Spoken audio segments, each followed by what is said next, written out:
The first sign came in the dead hour before dawn, and the people paid to watch the sky almost missed it.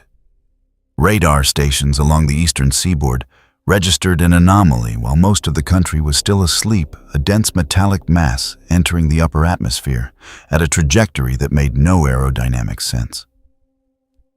It was not a ballistic missile. The shape was wrong. It was not a meteorite. The density was wrong. The duty officer at the tracking station in Norfolk stared at his screen for 11 seconds before reaching for his phone, and those 11 seconds would later be cited in congressional hearings as the window during which something useful might have been done. Nothing useful was done. The duty officer called his supervisor. The supervisor called his superior, and by the time the chain of command reached someone with actual authority to act, the object had already decelerated, not slowed by friction, but by its own mechanics, actively decelerating, and was half a minute from the ground. The impact happened in a stretch of industrial coastline south of Newark, New Jersey, on a Tuesday in early October in the quiet gray interval between the end of night and the reluctant start of morning.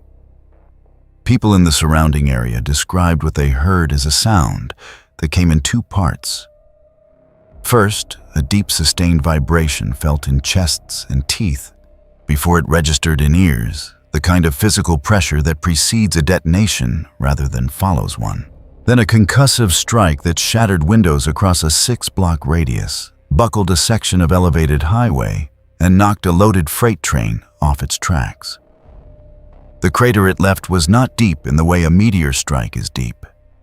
It was wide, a compressed radial depression, roughly 300 meters across, as though something had chosen to land rather than crash. The distinction mattered. A crash scatters debris outward in fragmented chaos. What sat in that depression was intact. It stood up 2 minutes after impact. The first video reached social media roughly a quarter of an hour later, posted by a night shift worker named Derek, who had been finishing a warehouse run 2 kilometers from the impact site. His hands were shaking when he filmed it, which is why the early images of Mechagodzilla rising from its landing crater are blurred at the edges, the frame stuttering as his phone trembled. But even in that low-resolution shakiness, the scale was undeniable. It filled the screen.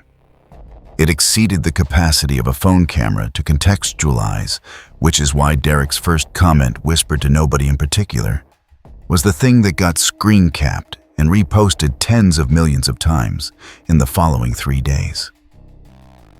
"That's not a building," Derek said. "That's not a building." He was right. It stood roughly 110 meters tall, lean for its mass.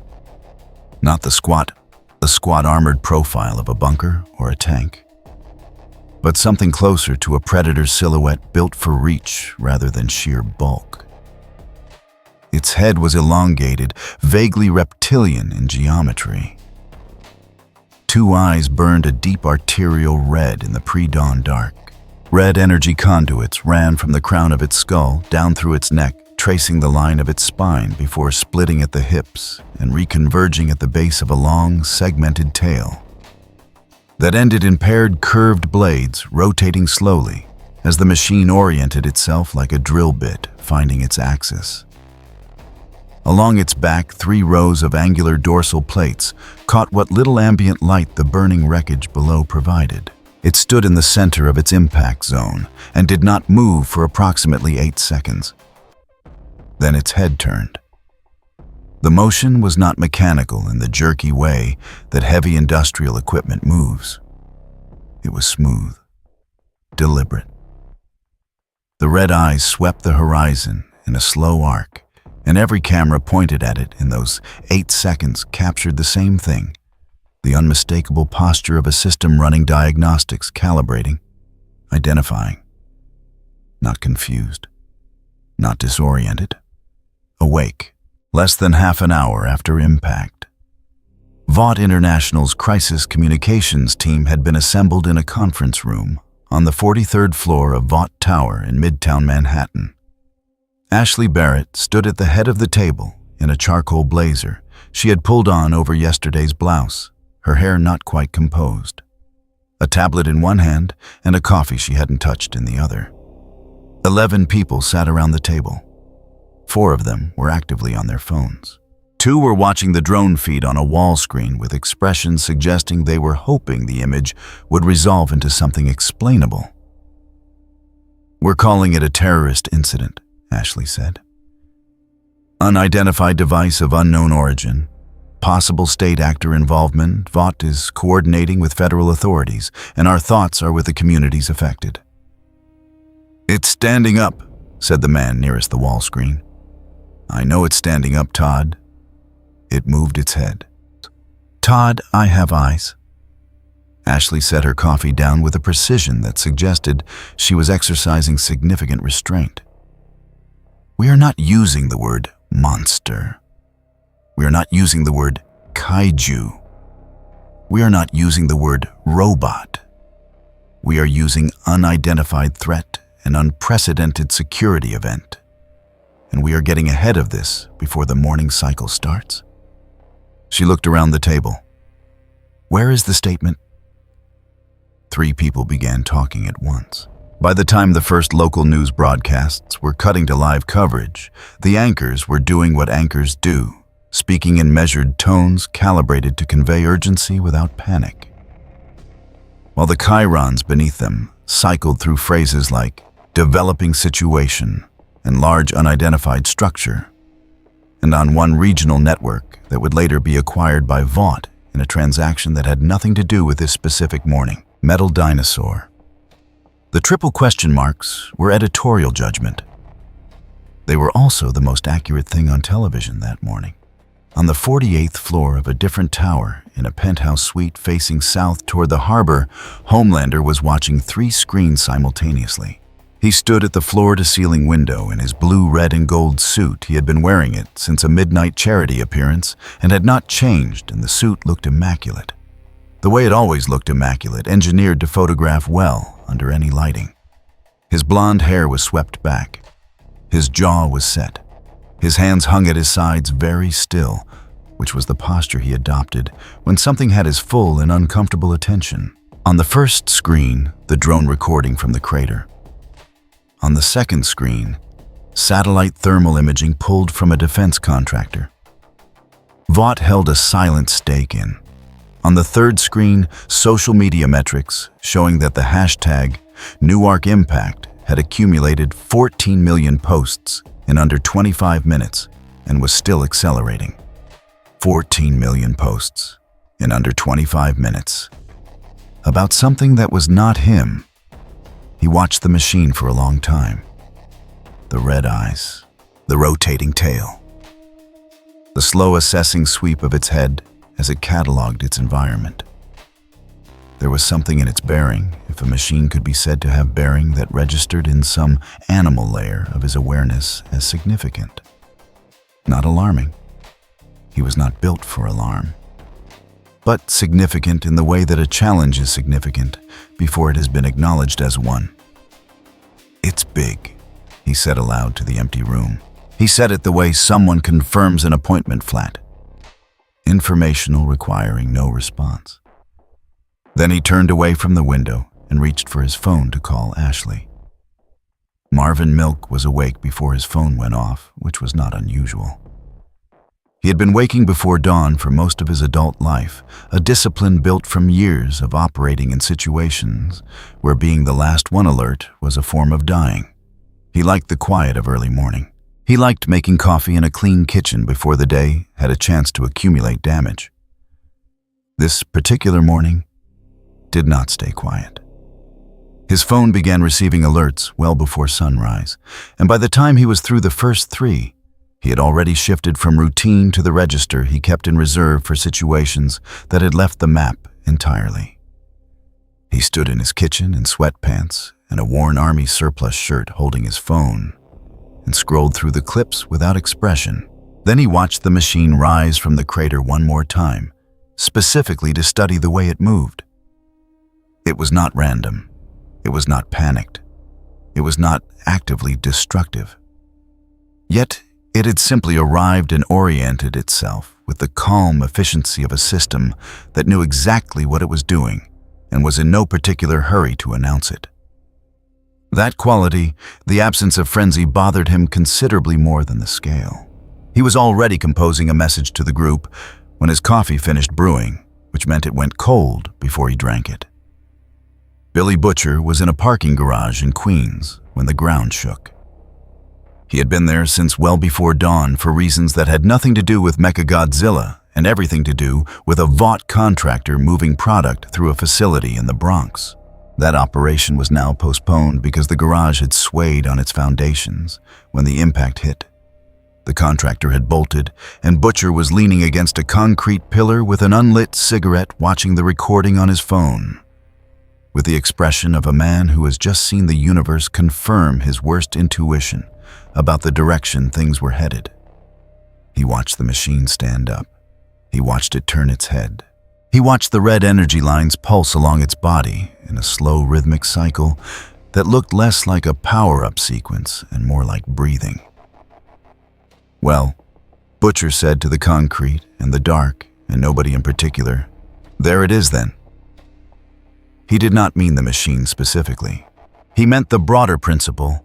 The machine represented the confirmation that the architecture of this world, already rotten in ways most people refused to see, had just acquired a new and considerably less negotiable dimension. Soups were one kind of problem. The kind where the corruption was systemic, the damage incremental, the power distributed through channels he had spent years learning to read. He understood that problem. He had built his life around it. What was standing in Newark was not that kind of problem. It was not the kind of problem that had channels. His phone buzzed with MM's message, then one from Huey, then 3 more in quick succession from numbers he recognized. He flicked the unlit cigarette toward the drain and pushed off the pillar. By the time the sun had cleared the horizon, Mechagodzilla had moved. It took one step, then another, and the seismic sensors placed across the tri-state area registered each footfall as a localized tremor. The industrial infrastructure surrounding its landing zone warehouses, rail lines, a water treatment facility, 2 kilometers of elevated roadway, was already compromised from the initial strike. The first steps converted, compromised into gone. A warehouse wall facing the crater folded inward as the pressure wave from its movement reached the structure. The highway section that had buckled on arrival now came down, fully dropping a span of roadway onto the marshland below. No one was on it. This was the last significant stroke of luck the region would experience for some time. Military response had been scrambling for the better part of an hour. National Guard units were mobilizing. A no-fly zone had been issued over a 12-kilometer radius, which 3 news helicopters were already violating. Naval vessels had repositioned in the harbor with munition systems that their commanders knew, even as they repositioned, would accomplish nothing useful against something of this mass. The Secretary of Defense was on a secure call with the chairman of the Joint Chiefs, and the substance of that call, later leaked to 3 separate journalists, amounted to an extended and increasingly senior rotation of the same 2 exchanges. What is that? And we don't know yet. Vaught's official statement went out while the morning commute was just beginning. It described a security event involving an unidentified large-scale mechanism of unknown origin, expressed full confidence in American law enforcement and military personnel, and assured the public that Vought International and its family of heroes remained vigilant, committed, and actively monitoring developments in real time. It noted that the safety of all Americans was and would always be Vaught's highest priority. It closed by directing concerned citizens to the Vought app for updates. The word hero appeared 5 times. The phrase "our thoughts are with affected communities" appeared twice. The words "we have no idea what that thing is" did not appear at all, which was a shame because it was the only sentence Vought had been in a position to publish with full accuracy in recent memory. The statement received 60,000 replies in 10 minutes. The overwhelming majority were variations of, "Where is Homelander?" Mechagodzilla's systems, in those first minutes after orientation, had swept through every available signal in the environment. Military frequencies, broadcast towers, power grid emissions, cellular infrastructure. The thermal signatures of engines and bodies and building systems spread across the densely populated corridor to the north. It processed this data not as a human, reads a map comparing, inferring, deliberating, but as a purpose-built weapon, reads a battlefield. It identified concentrations of force. It registered nodes of structural importance.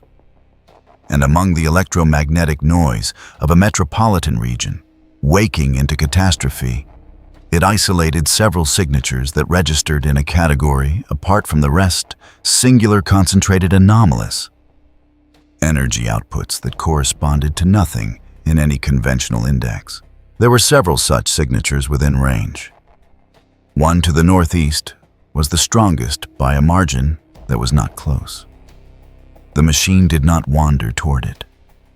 It did not drift. It selected a bearing, adjusted its heading with the finality of a calculation completed, and began to move. The smoke from its landing zone caught the early light of an October morning, rising in dark columns that the wind pulled north over the harbor. And the images broadcasting on every screen in the country showed the same thing. From a dozen angles, something colossal moving through a burning landscape with absolute calm, heading in a direction that required no announcement. It had already identified the highest concentration of organized power in this new environment. It had already made its first decision. Everything that followed was execution. The military's first serious attempt to stop it lasted 4 minutes. 3 Abrams tanks had positioned along Route 1 south of Elizabeth, New Jersey, their barrels elevated to maximum angle, their crews operating on orders that had come down through 3 levels of command in under 20 minutes, which was by any measure a faster response than the government had managed for most domestic crises in the past decade. The tank commanders knew their targeting solutions were imperfect. They understood from the thermal imaging feeds relayed through their headsets that what they were engaging was not a conventional armored vehicle or a fortified structure. They fired anyway because they had been given a target and the training to prosecute it. And because in the absence of any better option, doing something felt marginally less catastrophic than doing nothing. The first 2 shells struck Mechagodzilla in the left shoulder and upper chest. The impacts registered on the machine's systems as contact events, pressure variances below any concern, threshold structurally irrelevant. Its stride did not break. Its heading did not alter. The third shell missed entirely, sailing past its torso and detonating against an overpass support column 400 meters behind it, which brought down a 50-meter section of elevated roadway in a cascade of concrete and rebar that killed nobody only because the evacuation order for that corridor had gone out 40 minutes prior. Mechagodzilla walked through the tank line the way water moves through a gap in a wall. Not aggressively, not in rage, simply because the gap was there and the direction was forward. One tank was displaced by a footfall that landed 6 meters to its left, the pressure wave flipping the 67-ton vehicle onto its side as though it were a cardboard box caught in a door draft. The crew survived. The tank did not. The other 2 vehicles reversed at maximum speed and were never in further danger, which said less about their evasion and more about the fact that they had never been the objective. Because it had an objective. That much was becoming undeniable to anyone watching the engagement feeds with any analytical discipline. It had crossed into the outer limits of the Newark metro area and was moving northeast with a consistency that could not be attributed to random destruction. A National Guard captain named Ortiz, monitoring the advance from a command post in Kearney, noted in his incident log, a document later declassified and widely circulated, that the machine appeared to be navigating rather than rampaging. It avoided certain structures and demolished others not based on what was in its path, but based on what those structures represented in terms of signal output and power concentration. A radio tower it walked past without incident.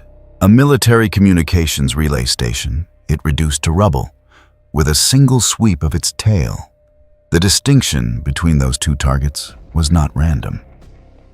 The relay station had been actively broadcasting encrypted military coordination signals. The radio tower was carrying a local jazz program to an audience of approximately 400 night owls, who were by that point already fleeing on foot. It was sorting, ranking, dismissing everything below a threshold and logging everything above it, and the threshold kept resolving to the same direction. In the Vought Tower conference room, which now smelled of cold coffee and the specific kind of fear that manifests as excessive cologne, Ashley Barrett was conducting the worst meeting of her professional life with the focused intensity of someone who had decided that if she stopped managing the optics for even 30 seconds, the entire building would collapse. "I need the social team running counter-narratives on the military failure angle," she said, moving between the wall screen and the table without sitting down, because sitting down felt like surrender.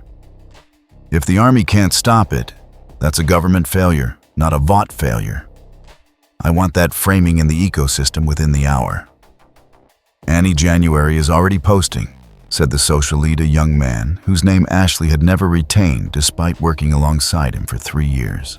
"She's not following the approved messaging." "What is she saying?" "She's telling people to leave the eastern seaboard." "That is not the approved messaging." "She has 47 million followers." Ashley stopped walking. "Get her on the phone. Tell her she is one third-party clause violation away from a conversation with legal that she will not enjoy." She resumed walking. "What's the stock doing?" "Down 11% on open." "That's manageable. What's the projection if this thing reaches the bridge corridor?" A brief silence from the financial analyst in the corner, which told Ashley everything she needed to know before he said, "We're modeling a range." "A range," she repeated. "A significant range." She turned to face the wall screen where the aerial feed showed Mechagodzilla moving through the industrial fringe of the metro area at a pace the broadcast chyron was describing as roughly 4 kilometers per hour. At that pace, it would reach the outer boroughs of New York City in under 2 hours. She absorbed this information and then said very quietly, the thing that had been building since the start of the meeting, "Where is he?" Nobody answered immediately, which was its own kind of answer. "I need Homelander in front of a camera in the next 30 minutes, Ashley said. "I need him calm. I need him confident. I need him telling this country that he has personally assessed the situation and that the American people are in the safest possible hands." She looked around the table. "Someone call him." 3 people reached for their phones simultaneously, which meant nobody called him, and Ashley ended up making the call herself. "Tandy," he picked up on the second ring, which meant he had been waiting for it. "I've been watching," Homelander said, before she could speak. "Good, then you understand why we need you." "I understand why you need me," he said. And the correction was gentle in the way that a pressure cooker is gentle, all the heat contained all of it present. "The question I have, Ashley, is why I should do this on your timeline rather than mine." "Because 60 million people are watching something walk toward New York. And they are terrified. And you are the only person on this planet who can what?" A pause. Ashley chose her next words with the care of someone diffusing something. "Who can remind them that they're safe?" Another pause longer, and in it she could hear him thinking, or whatever process passed for thinking, in a man who had never genuinely needed to consider the possibility that a problem might exceed his capacity to solve it. "Set it up," he said. "Rooftop of Vought Tower. I'll address the city directly. No studio, no desk, no teleprompter.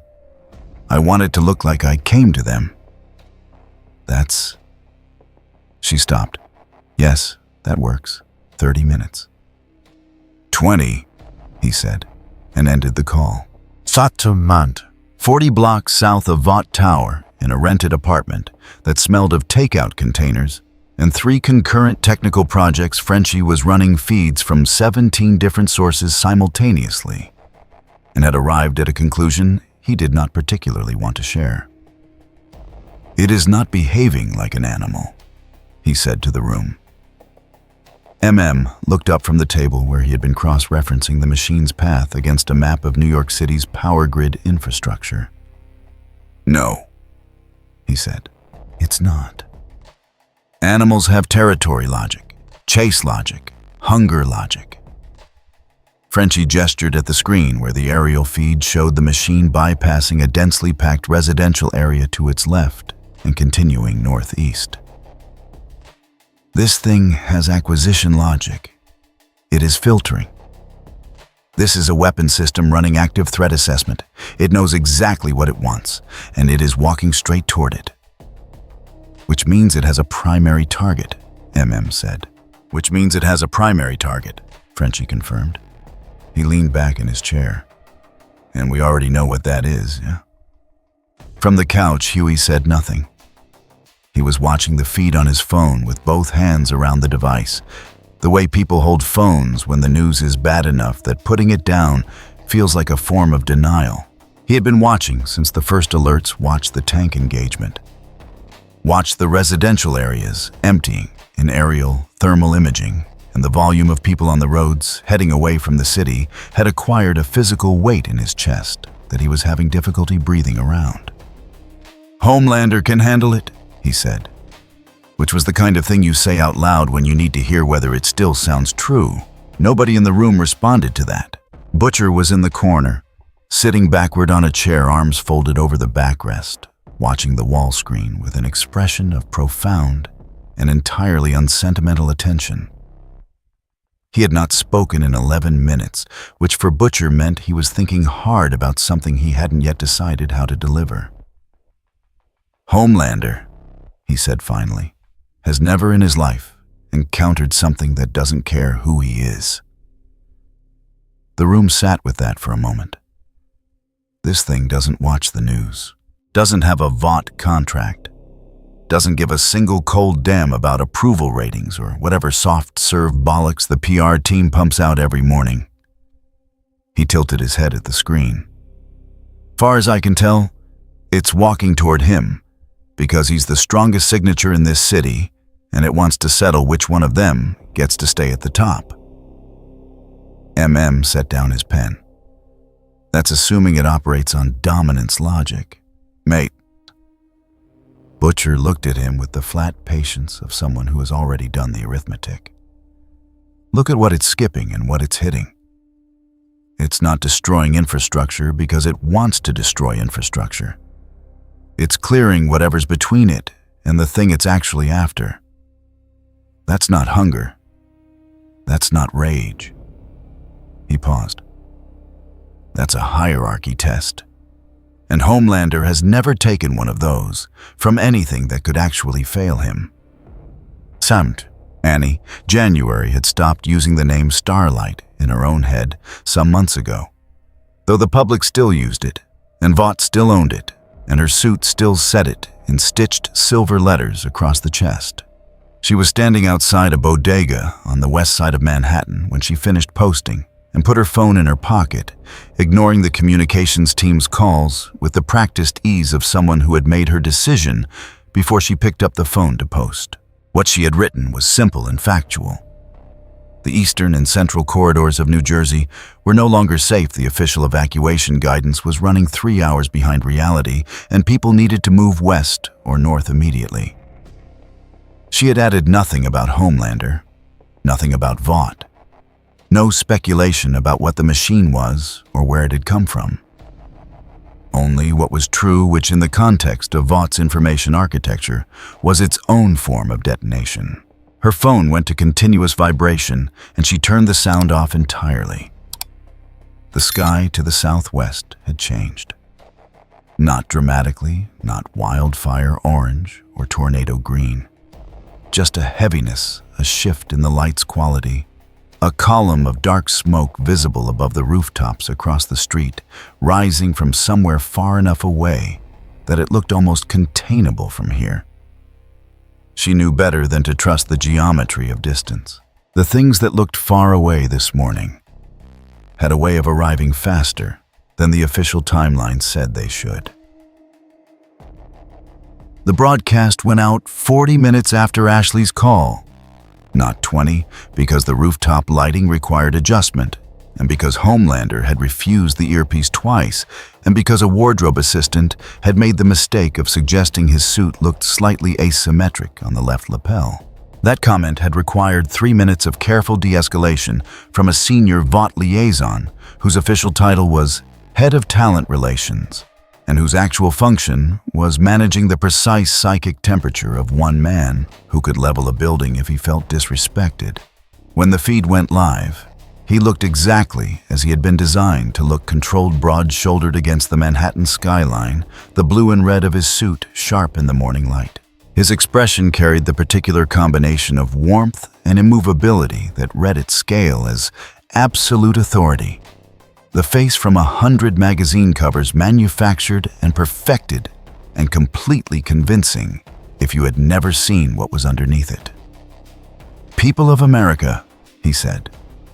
And the voice was pitch perfect, the cadence unhurried, every syllable carrying the weight of a man who has never doubted the room was listening. "I want you to hear this from me directly. What's happening in New Jersey is being addressed. I've personally assessed the threat, and I want you to know this ends today." The broadcast reached 63 million simultaneous viewers in the first 90 seconds.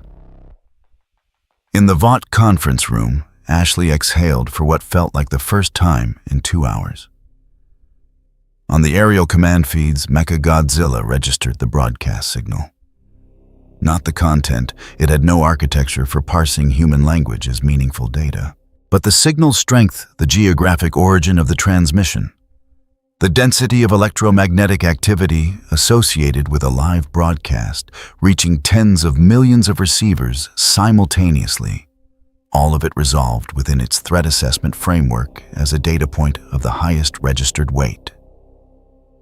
A power concentration, a dominant node, a source worth moving toward. The origin of the broadcast was northeast of its current position. Its heading did not change. Its pace increased. Bataille. He flew in from the northwest, coming low over the Hudson, the city skyline behind him, and the images that hit the broadcast networks in the seconds after his appearance above the New Jersey waterfront were the kind that under any other circumstances would have been iconic. The suited figure against the gray October sky, the deliberate approach, the complete absence of hesitation in the posture of a man heading towards something that the rest of the world was running from. He landed on the roof of a collapsed parking structure 200 meters from Mechagodzilla's current position and stood there studying it. It was larger than the feeds had conveyed. Screens compressed it, flattened it into something the eye could process as an image. In person, the scale bypassed visual processing entirely and went somewhere older. A species-level register, involuntary and immediate, of something that exceeded every category the brain has available for filing threats. The red eyes burned in the gray morning light. The dorsal conduits ran their slow pulse from crown to tail crimson lines, moving in a rhythm that had nothing hurried about it. It was not agitated. It was not performing. It occupied the space in front of him with the total indifferent weight of something that had never needed an audience to validate its existence. Homelander looked at it for exactly 3 seconds.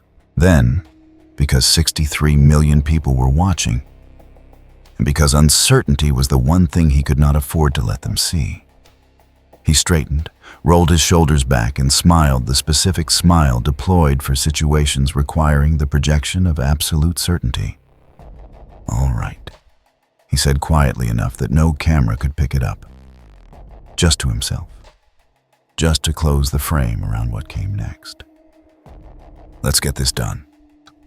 On the aerial drone overhead, the operator zoomed out to hold both figures in frame the machine, and the man motionless for one suspended beat in the ruins of the industrial waterfront smoke.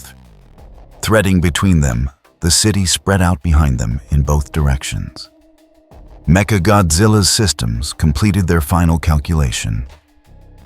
The dominant power signature in this environment, stationary thermally anomalous airborne capable, located 200 meters ahead on an elevated structure. Classification primary target. Status acquired. It had already selected him. The approach had been the confirmation. Everything from this point was resolution. It took one step forward. The parking structure beneath Homelander cracked along its roofline hairline fractures, running outward from the impact vibration, small chunks of concrete breaking from the edge and dropping to the street below. He didn't move. Neither for one final moment did it. Then it took him yet another step, and the gap between them began to close, and the city watched, and the only thing left to determine was how long it would take for everyone watching to understand that the man standing on that rooftop had already lost. He just hadn't been told yet. He went in fast and hard, and certain the way he did everything, because certainty was the instrument and spectacle was the point. The first strike was a full-velocity shoulder charge from 30 meters out, Homelander crossing that distance. In under a second, the air cracking behind him, hitting Mechagodzilla in the upper left chest with every kilogram of mass and momentum his body could generate. The collision produced a sound that carried for 8 city blocks in every direction, a concussive boom that set off car alarms along the entire waterfront and shattered the last intact windows in the parking structure behind him. Drone cameras caught the moment from 4 angles simultaneously.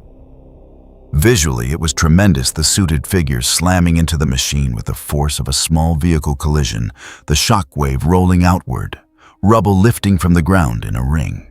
Mechagodzilla's telemetry logged the event as a contact below any meaningful damage threshold. It did not stagger. It did not shift its weight. Its hull showed no deformation. The red lines along its back continued their slow pulse, uninterrupted, the rhythm unchanged, and the machine turned its head toward the source of the blow with the unhurried attention of a system confirming that what had struck it was not worth a dedicated response. Homelander landed 12 meters away, already airborne again. Before his boots touched the rubble already lining up the second run, he had felt the collision. He had felt it in the way you feel a wall, not resistance that gives, but resistance that does not register you as a force worth registering. He filed that sensation somewhere not quite accessible yet, and hit again this time, with both fists driving into the machine's jaw from below, an upward strike that should have snapped the head back, that had snapped things back before, that had caved in reinforced bunkers and flipped armored vehicles end over end. The head did not move. His fists had connected. He could feel the metal under them, cold and seamless and indifferent. The blow traveled back through his arms in a vibration that hummed in his teeth. Nothing. Not a mark. He pulled back 3 meters and held position in the air, and for one fraction of a second, less than a second, small enough that no camera caught it, small enough that he himself might have denied it, if asked, his face showed something. Not fear. Something anterior to fear. The cognitive equivalent of a load-bearing assumption developing a crack too small to see but large enough to feel. Then it closed. The face rebuilt itself. He had been doing it his whole life. He opened with heat vision. The beams came in at full sustained output, both eyes directed at the seam between neck and left shoulder, where the armor plates met the weakest junction point by geometric logic, the place where heat might find purchase. The beams were not subtle. They lit the street below in hard red shadows and produced a sound like industrial cutting equipment, and the thermal output was high enough that the asphalt within 10 meters began to soften. He held it for 4 seconds, 6, 8 longer, than he had sustained the output in years because he was not performing. Now he was trying, and the difference between those two things was becoming apparent to him in a way he could not fully suppress. The neck joint showed no damage, no melting, no structural compromise. The armor surface reflected a faint corona where the beams met it, the energy dispersing across the entire hull, rather than concentrating at any point of contact. The machine's skin was redistributing the heat, spreading it thin across its full surface area until it amounted to nothing. He was not cutting through it. He was warming it slightly. The distinction was catastrophic. In the Vought situation room, the wall screens were carrying 7 simultaneous feeds, and nobody was talking. Not because there was nothing to say, but because everything that could have been said had been made inadequate by what the images were showing. Ashley stood at the back of the room with her tablet held against her chest, watching Homelander sustain heat vision for 11 seconds against a target that was not flinching, and the financial analyst beside her said very quietly, "The stock is going to..." "I know what the stock is going to do," she said. "The hero asset is..." "I know what the hero asset is doing." She pressed the tablet harder against her chest. "Get the narrative team on the phone. I want a framework for strategic engagement that doesn't use the word losing." "What does strategic engagement mean?" "It means he's studying it," Ashley said. "He's gathering intelligence. He's letting it show him what it can do before he deploys his full capability." She said this with the focused conviction of someone who needed it to be true badly enough to say it out loud. "That's what it means. Get it out." In the rented apartment, Frenchie had pulled up the thermal imaging overlay and was measuring the heat dispersion patterns across Mechagodzilla's hull with the concentrated focus of a man who has stopped being surprised and started being clinical. "It is distributing the heat," he said mostly to himself. "The entire body is a heat sink. He cannot find a weak point because the weak point does not exist as a discrete location. The system is the armor." Huey had stopped watching the phone feed and was staring at the wall. "He held heat vision for 11 seconds, he said.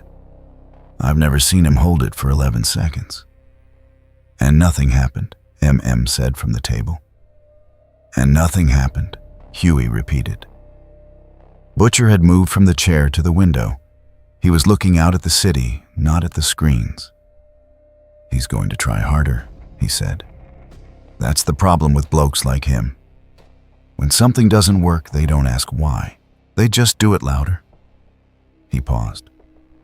"And when louder doesn't work either, they do something stupid."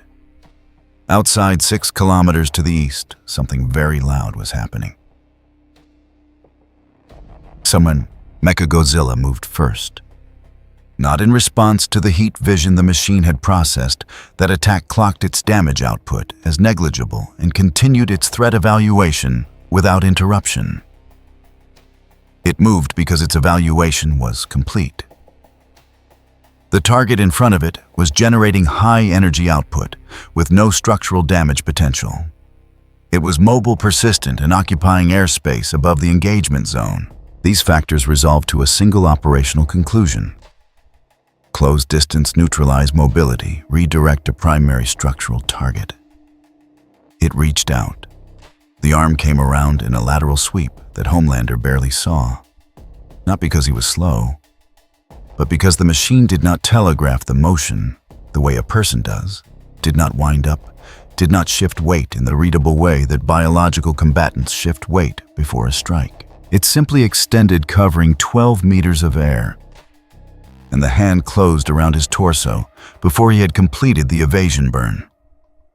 The grip was not angry. It was not punishing. It had the same quality as everything the machine did, mechanical, purposeful, absent of any emotional register whatsoever. He was held at mid-torso, one arm pinned, and Mechagodzilla turned toward the roadway below. What followed lasted approximately 90 seconds, and was watched live by 47 million people. The machine dragged him across the collapsed roadway at a speed that turned the asphalt into a grinding medium, his body cutting a furrow through wreckage and pavement and the carcasses of abandoned vehicles, and the sound it produced was something between a metal lathe and a demolition site. He tore free after 40 meters by superheating his skin enough to compromise the grip, a tactic that worked technically in the sense that he was no longer in the hand, and did not work at all in the sense that he was now prone in a ruined field, and the machine was already turning toward him. He got airborne. Fast. Not fast enough. The tail caught him, not the bladed tip, but the midsection, a whip motion that was almost incidental, as though the machine had simply turned and he had been in the way of the turn. It struck him across the left side with force enough to send him through the exterior wall of a 6-story office building, through the internal structure, and out the far side. His body punching through partition walls and support columns and emerging from the building's eastern face in an eruption of glass and concrete dust that rained down onto the street below. He hit the face of the building across the street, cracked it, fell. He caught himself at the 3rd floor and hung their fingers in the masonry, and for 3 full seconds, he did not move. The cameras found him almost immediately, the suited figure embedded in the side of a building chest, heaving one lens in his left eye, fractured from the blow. A thin line of blood at his temple from a fragment of structural concrete. Blood. On his face. In 11 years of public operation, there was no archived footage of Homelander bleeding. Not a cut. Not a bruise. The medical division at Vought had a standing protocol for managing public perception around any evidence of physical vulnerability, and it had never until this moment been needed for anything more serious than a prop scratch in a controlled stunt scenario. The social media response to that single image, the blood, the cracked building stone behind him, the fractured eye lens, generated more posts in 4 minutes than the initial impact had produced in its first hour. In living rooms and offices and evacuation shelters and the back seats of cars on clogged highways heading west, people watched a god bleed on the side of a building, and the particular quality of silence that followed was not the silence of awe. It was the silence of a foundational belief beginning to give way. He dropped from the building face and hit the street and straightened, and the act of straightening cost him something that did not show, because he had built his face to be a surface that cost nothing showed on. His left arm was moving slightly wrong at the shoulder, not broken. Nothing so legible as broken, but stressed in a way that would take hours to resolve. And the fractured lens was playing hell with his depth processing. And there was a ringing in his ears from the strike that he was overriding by a force of will. He looked at Mechagodzilla. It had turned to face him. It was waiting with the patience of a system that does not experience waiting as anything. Its red eyes held him in their lock, and the dorsal lines pulsed their even rhythm.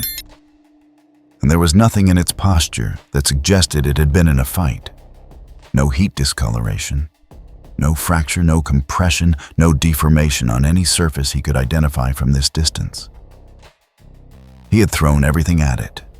Heat vision sustained to 11 seconds, full velocity charges, consecutive strikes on its most geometrically vulnerable joints.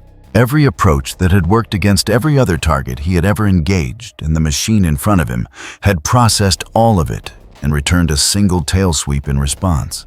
Something moved in his chest that he would not name, and because he would not name it, it operated unchecked in the 3 seconds before his face rebuilt itself. He went at it again. This time he drove in lower, trying to get beneath its center of gravity, trying to lift a strategy that had worked against armored vehicles, against structures, against opponents massing in the thousands of kilograms. He got under its left arm, locked around its torso section, and drove upward with everything his legs could generate. For a fraction of a moment, the machine shifted. Perhaps 2 degrees of lean. It responded by bringing both hands down onto his back simultaneously. Not the force of a punch, the force of a hydraulic press that had calculated exactly how much pressure was required to put him into the ground without ending him. Because a neutralized target serves the purpose of demonstrating hierarchy in a way that a terminated one does not, and the machine systems operating below intention and above instinct had made that distinction automatically. He went through the street surface, through the conduit layer beneath it, and into the utility corridor below, and the road caved in around the edges of the hole. He came out 30 seconds later. He was slower getting up. The cameras caught that too. Annie January was watching the feed from the corner of a building on 10th Avenue, and she had stopped being surprised approximately 60 seconds into the fight and was now operating in the space past surprise. A cold, clear, deeply unpleasant clarity. "He can't hurt it," she said to nobody. Then again, because once had not made it feel more manageable. "He cannot hurt it at all." She called MM. He picked up before the first ring completed. "I know," he said. "We need to start moving people. Not the Vought corridors. The Vought corridors are going to be—" "I know," MM said. "Frenchie has the grid mapping. We're pulling alternate routes. I need you on the west side evacuation points, the ones not on the official list." "How many people?" A pause. "The kind that precedes a number too large to process comfortably." "A lot," MM said. "Move." She put her phone away and started running. Mechagodzilla had put Homelander through 4 buildings in 90 seconds. Not consecutively, the machine was not chasing him, with the acceleration of something that had tasted blood and wanted more. It was responding. Each time he came back, each time he drove in for another strike that left no mark and generated no resistance worth recording. The machine clocked the contact, completed its read, and returned an action sized to the requirement of clearing him from its operational path. He came back 6 times. Each return was slower than the last. On the 7th approach, he stopped 10 meters out and hovered, chest heaving. The blood at his temple dried to a dark streak. His suit torn at the left shoulder and across the lower back, where the road surface had taken pieces of it. He was looking at Mechagodzilla with a look that the camera zoomed tight on his face, broadcast to 47 million people in real time. And it was a look that most of them had never seen on that face before, could not immediately name, and would spend the following days trying to describe. It was the look of a man who has just understood with full physical certainty that the story he has been telling about himself is not true. Not untrue in the way that lies are untrue. Untrue in the way that a map is untrue when the territory has changed and nobody updated the map. He was the most powerful being in this world. He had just hit the thing in front of him with everything he had, and it had not accumulated a single mark. Those 2 facts sat next to each other and could not be reconciled. "Come on," he said, quietly, through his teeth. "Come on." Mechagodzilla's systems completed their read of the engagement. The target had sustained significant cumulative stress. Its energy output had degraded 31% from initial contact. Response times had slowed measurably. It was no longer operating at primary threat level. Simultaneously, a secondary signal cluster to the northwest had increased in prominence, a dense node of broadcast output, structural mass and power infrastructure consistent with a command and media operations center of significant scale, higher priority than a degraded and slowing combatant. It turned. Not away from Homelander in the sense of retreat. Away from him in the sense that a demolition machine turns away from a wall it is already finished, with orienting toward the next section. It turned northwest, and the red lines on its back shifted their directional pulse, and it took one step in the new direction, then another. Its heading resolving toward the cluster of towers on the midtown skyline. With the same absolute deliberateness with which it had resolved toward him 40 minutes ago. It did not look back. Homelander hung in the air above the ruins of the waterfront, bleeding suit torn, watching a machine that had just spent 90 seconds demonstrating his irrelevance walk away from him toward his tower. Below him, 2 buildings had lost their facades. A section of the elevated walkway had come down entirely. The wreckage from his own failed effort covered 3 city blocks, and somewhere beneath the concrete dust, still settling in the gray air, there were people who had not evacuated in time, and he knew it. And the knowledge registered alongside the torn suit and the dried blood as evidence of a world that was no longer operating by the rules he had built his existence around. On every screen in the country, the cameras held on him a figure in torn blue and red hovering above the waist of his own effort, watching something walk away from him toward everything he owned. The chyron on one broadcast network read in the particular font Vought had licensed for emergency coverage, Homelander status unknown. In the Vought Situation Room, nobody was talking about strategic engagement frameworks anymore. In the rented apartment, Butcher watched Mechagodzilla move toward Midtown with a look that had started somewhere close to grim satisfaction and had arrived over the course of the last 90 seconds somewhere colder and more complicated. He had wanted Homelander brought low for years.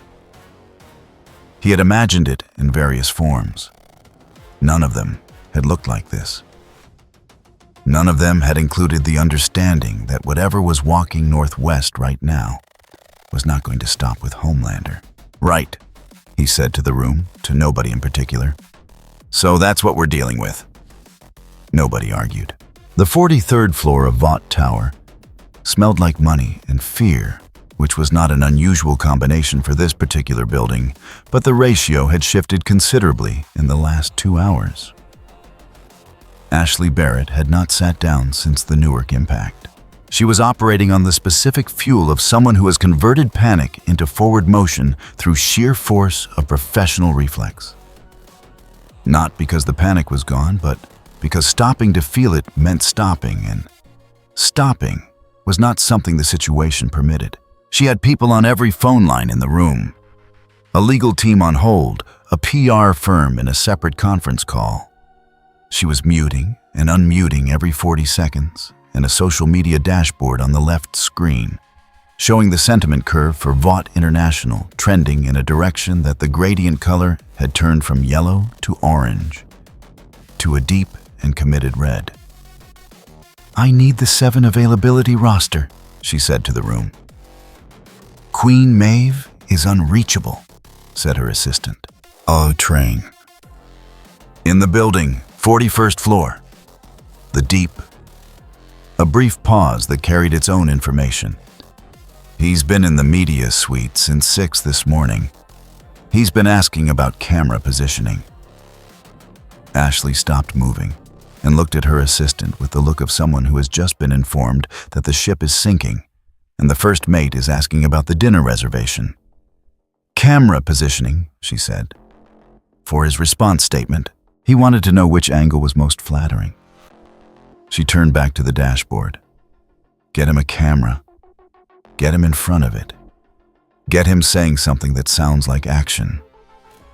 She pressed her fingers to her temple. "Where is Black Noir?" "Deployed to the perimeter. In position since the machine crossed the river." "Good." She looked at the right screen where the aerial feed showed Mechagodzilla moving through the knotted streets of the financial district with a purposeful ease that made the word unstoppable feel insufficient. 7 city blocks between it and the tower. 6. "Call the board again. Tell them we are managing the situation with all available assets, and that we expect resolution within what time frame?" her assistant asked. Ashley looked at the screen. 5 blocks. Tell them we'll call them back. The financial district died in sections. Mechagodzilla did not charge into it. It entered the way a systems failure enters a power grid at the edge first, then progressing inward, each step compounding the previous one. The two National Guard battalions that had repositioned along Broad Street had better intelligence than the tank crews in New Jersey and worse options. They had been briefed that conventional munitions had produced no effect. They had been told to hold position and await further orders, which in military language means someone above your pay grade is hoping the situation resolves before they have to make a decision. They held position. The situation did not resolve. Mechagodzilla walked through the 1st Battalion the way weather moves through an open street, not targeting individual soldiers, not hunting, advancing on a bearing that happened to intersect with where they were standing. Vehicles were displaced. A mobile command unit was knocked 40 meters sideways by the pressure differential of its passing. The soldiers scattered into doorways and subway entrances and the loading bays of office buildings, and most of them survived. And the ones who did would spend the rest of their lives trying to describe what it was like to be irrelevant to something that large. The 2nd Battalion opened fire because that was the order. And orders are what you have when everything else is gone. The effect was the same as it had been in New Jersey. Its hull absorbed the small arms fire as ambient contact below any threshold worth adjusting for. It did not change its heading. It did not speed up. It continued toward the primary structural target it had been navigating toward since before it crossed the Hudson. 3 blocks from Vought Tower, it stopped. Not from damage, not from hesitation. Its sensors had locked a new signal cluster. A concentration of anomalous energy output emerging from the north side of the building, moving at high speed, resolving as a mobile target with significant power signature. A train hit it at full speed. It was, by any technical measure, the fastest thing Compound 5 had ever produced, a human being, moving at a velocity that turned him into something closer to a kinetic projectile than a person. The air splitting ahead of him in a visible cone. The ground cracking in a line behind his feet, where the friction of his acceleration had burned the pavement. He hit Mechagodzilla in the right knee joint at full sprint, which was the tactic that had worked against every reinforced structure he had ever tested himself against, and the tactic that his handlers at Vought had cleared as the most media-effective approach given the available camera angles. The knee joint shed a streak of grime and soot residue where his body had made contact. Nothing beneath the surface changed. Not dramatically. Not in an arc that would have read well on screen. He simply lost his footing. At impact, went sideways, skidded across 40 meters of pavement. On his side, came up against a concrete bollard and stopped. He lay there for 3 seconds, which was 3 seconds longer than he had ever stayed down in any engagement on record. And when he got up, his left arm was hanging at an angle that suggested the shoulder had separated in the skid. The coverage was on him, all of it. The drone feeds the broadcast helicopters violating the no-fly zone, the street-level journalists who had stopped evacuating because the footage was too good to leave. They were all watching A-Train stand up from the pavement with a dislocated shoulder and a smear on his suit, and the look on his face as he turned back toward the machine that had not even adjusted its balance when he hit it was the look of a man who has just discovered that his entire professional identity was built on never encountering anything like this. He looked at the lenses pointed at him. Then he looked at Mechagodzilla. Then back at the lenses. He ran. Not toward the machine. Away from it at full speed northeast along Broad Street, the speedster suit disappearing in a blur that the cameras tracked for 6 seconds before losing. The networks cut away from the A-Train feed quickly, but not quickly enough. The clip was already saved, already uploading, already being described in real time by 17 million people watching from evacuation centers and parked cars and the lobbies of hotels that had not yet lost power. The fastest man alive had just run away. The Deep had found his camera angle. He was standing on the corner of Liberty and Broadway, with a Vought media handler and a shoulder-mounted unit, his aquatic suit catching the strange quality of light that a burning city produces, orange and silver and wrong. And he was saying something to the lens about the depth of his personal commitment to the defense of New York City. When Mechagodzilla's advancing footfall sent a vibration through the street, strong enough to knock the media handler off his feet and crack a 3-meter section of the sidewalk immediately to the Deep's left. He looked at the crack, then at the camera. "I want everyone watching to know," he said, "that I am here. I am present. Whatever happens today, Kevin Kohler stood his ground." The media handler from the ground said something that was not transmitted, but that several lip readers would later reconstruct as a variant of, "Please get me out of here." Mechagodzilla came around the corner of Exchange Place. At 110 meters tall, it did not so much appear around the corner as displace at the upper floors of the building on the turning point, shearing away as its shoulder caught the structure, a curtain of glass and stone falling onto the street below. It filled the entire visual field from sidewalk to sky. Its red eyes moved across the scene with mechanical patience sorting the energy signatures, present by threat priority. The Deep's power signature did not rank highly. What happened next was not combat. It was not even an engagement. Mechagodzilla's tail, sweeping through the intersection as it turned its body toward the tower, caught the Deep across the midsection with the incidental force of a structural beam being moved by a crane operator who has not noticed what is standing in the work zone. He went through the facade of the building behind him, through the lobby, and stopped somewhere in the interior. The feed cut out when the camera unit hit the ground. He was alive. The paramedics who found him 4 hours later confirmed it. 3 broken ribs, a fractured collarbone, and a very specific kind of bewilderment that comes from being dismissed by something that did not know you were worth dismissing. His last transmitted image, the aquatic suit, the burning backdrop, the crack in the sidewalk, was later used in a Pulitzer-winning photograph captioned, "Bearing Witness." The caption was not ironic. The photographer had not seen the rest of the clip. Black Noir came from above. He had been positioned on the roof of an adjacent structure since before Mechagodzilla entered the district, and he dropped onto its upper back in total silence, with both blades drawn, targeting the junction where the dorsal energy conduits converged at the base of the skull.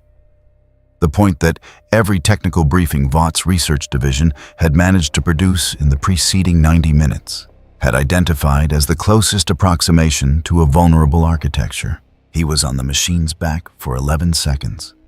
In those 11 seconds, he drove both blades into the conduit junction with the full force of enhanced human musculature. With the technique of someone trained for exactly this kind of precision insertion, with the absolute focused commitment of a weapon that does not flinch and does not reconsider. The conduit junction showed no damage. The blades showed stress fractures. Mechagodzilla reached back with one hand. The motion unhurried a system, removing an anomalous contact from its surface, and took Black Noir's left arm in its grip. It did not throw him. It did not slam him. It applied controlled pressure sufficient to remove him from his position and deposit him on the street below, and the force of the deposit cratered the pavement beneath him in a 2-meter depression. He lay in the crater for a long moment, one arm useless. Both blades gone, and the stillness of him was the stillness of something that has been broken past the point where training has anything to say. He did not get up. The lenses caught him there too. The black suit in the pavement depression, motionless, the building facades around him glittering with falling glass. A clean image. Almost deliberate in its framing, except no one had framed it. The city had arranged itself that way. Queen Maeve had watched all of it from the roof of the parking structure on the south side of the plaza. And she had been doing the arithmetic since before A-Train hit the ground. She knew what the arithmetic said. She had known what it would say before she climbed to this roof, before she put on this uniform, before she made the call that brought her here. The arithmetic was not the point. The arithmetic had not been the point for some time now. "Hey," said a voice beside her. Starlight had come up the stairwell. She was powered down, standing at the roof edge, with both hands at her sides, looking at what was left of the intersection below. "You don't have to be here," Maeve said. "Neither do you." Maeve looked at her for a moment. "I can take a hit better than almost anyone in this building. That buys you time to get the south corridor clear." She paused. "The evacuation route they put out through the East Plaza is going to be in its path when it turns. Someone needs to cut that signal and redirect people west." "That's what I came to tell you," Starlight said. "Then go do it." Starlight went. She took the stairs 2 at a time, and at the base of the building she pulled her phone and called MM, and she did not look back at the roof, because looking back would have required acknowledging something she did not have time to acknowledge yet. Maeve jumped. She came in from altitude from the south, driving both feet into the machine's left shoulder with the full weight of her enhanced body behind the drop. The collision sending a localized stress fissure along the outer seam of the shoulder plate. A visible flex in the surface architecture that represented the best physical result any strike had produced against Mechagodzilla in the entirety of the engagement. It was not damage in any meaningful sense. It was evidence that Maeve had come from height hit at an angle that concentrated force into a pre-existing seam and put everything she had into one point. It said everything about Maeve. It said nothing useful about the outcome. It turned toward her. She hit it again faster, targeting the same seam, the logic being that existing stress points compound, that a fissure becomes a fracture, given enough force and enough time, that the gap between insufficient and sufficient can be closed if you are willing to spend yourself against it. She had 30 seconds before it decided she was worth responding to. In those 30 seconds, the south corridor cleared.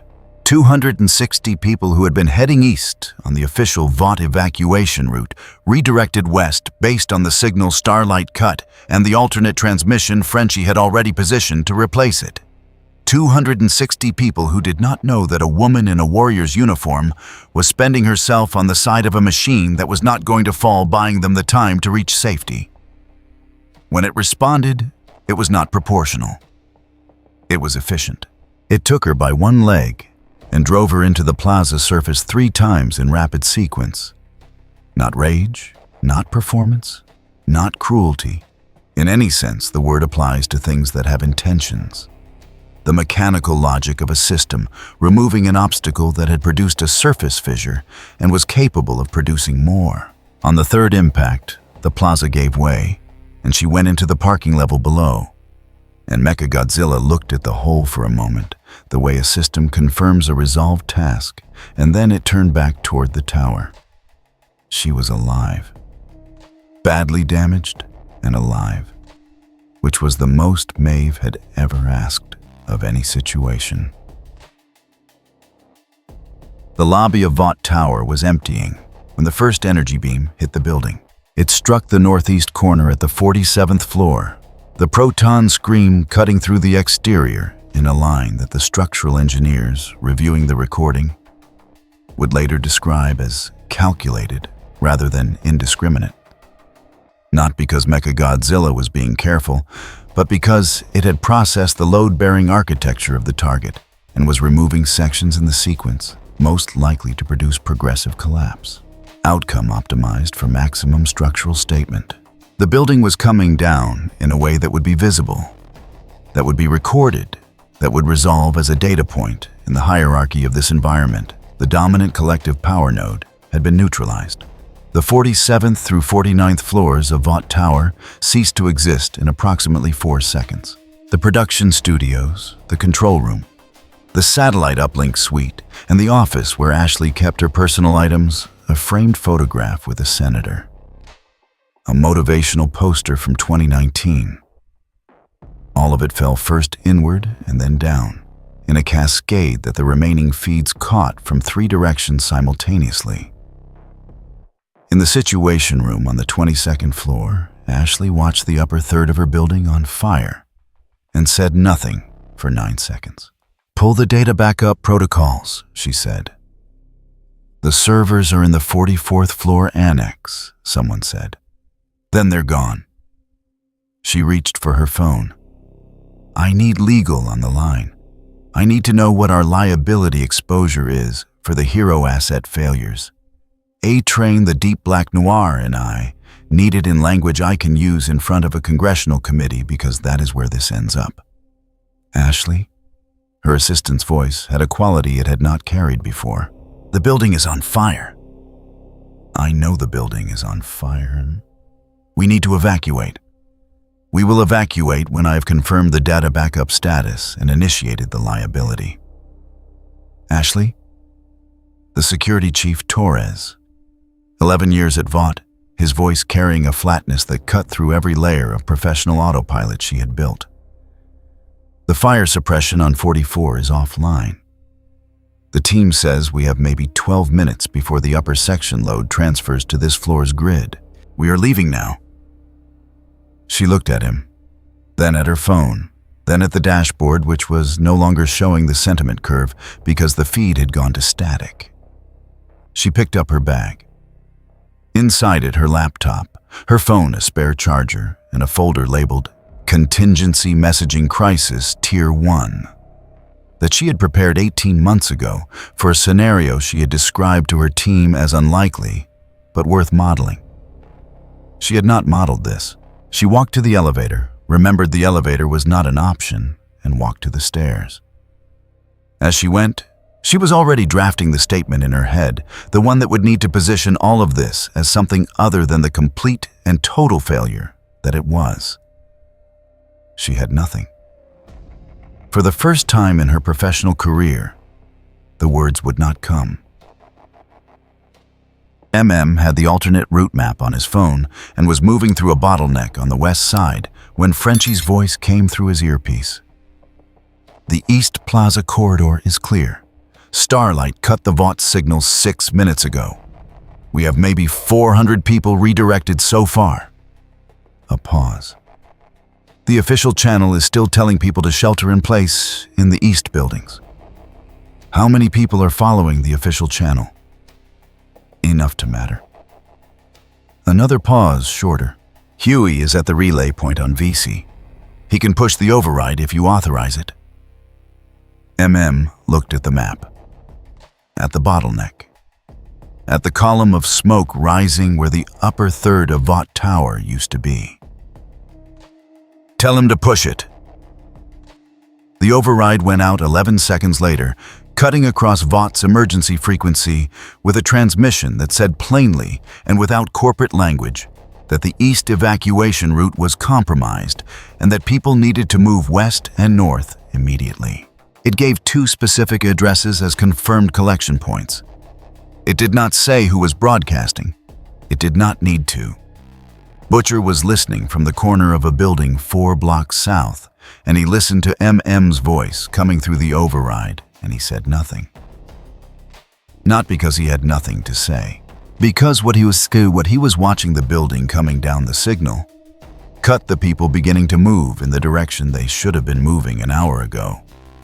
Was the thing he had built a career around wanting, and it felt nothing like what he had imagined it would feel like. It felt like a step taken in the right direction inside a building that was already falling. He started moving. Not toward the tower, toward the people. From the roof of a parking structure 6 blocks north, Homelander watched Vought Tower burn. His uniform was still torn. The blood at his temple had dried to a dark line along his jaw. His left shoulder still moved wrong, the stress not yet resolved, and he was holding himself at a specific angle that distributed weight off it, an adjustment invisible to anyone watching, but constant to him, a low awareness he could not turn off. He was looking at the building with something on his face that had no name in the catalog he showed the world because the world had never been meant to see it. The upper section was gone. Vaught's signal infrastructure was dark. 3 members of the 7 were down.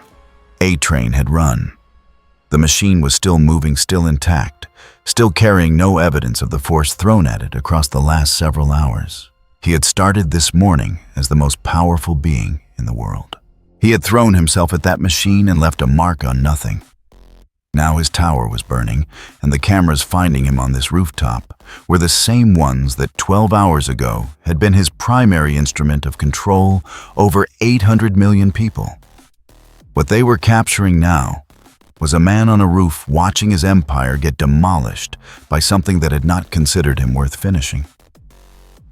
His hands were at his sides, very still. On every working screen in the country, the chyrons had stopped trying to maintain narrative framing. The one on the emergency channel read, "Vought Tower structural failure in progress." It was the most honest thing Vaught's infrastructure had ever transmitted. Mechagodzilla stood in the plaza below, its red eyes scanning the skyline with the patient attention of a system that has completed one phase and is determining what comes next. The dorsal lines ran their slow pulse. The tail swept through the remains of the East Plaza, dragging a long furrow through the marble and decorative stonework and the bronze installation piece some architect had put there in 2009 for $4 million that nobody had ever looked at twice. It had somewhere else to be. It turned north. And on the rooftop, watching it go, Homelander understood something he had been refusing to understand since the moment he got Ashley's call this morning. This was not going to end with the machine leaving. There was no statement coming, no angle, no audience he could win back with the right words. What was walking north through his city was going to keep walking until there was nothing left that qualified as a center of power.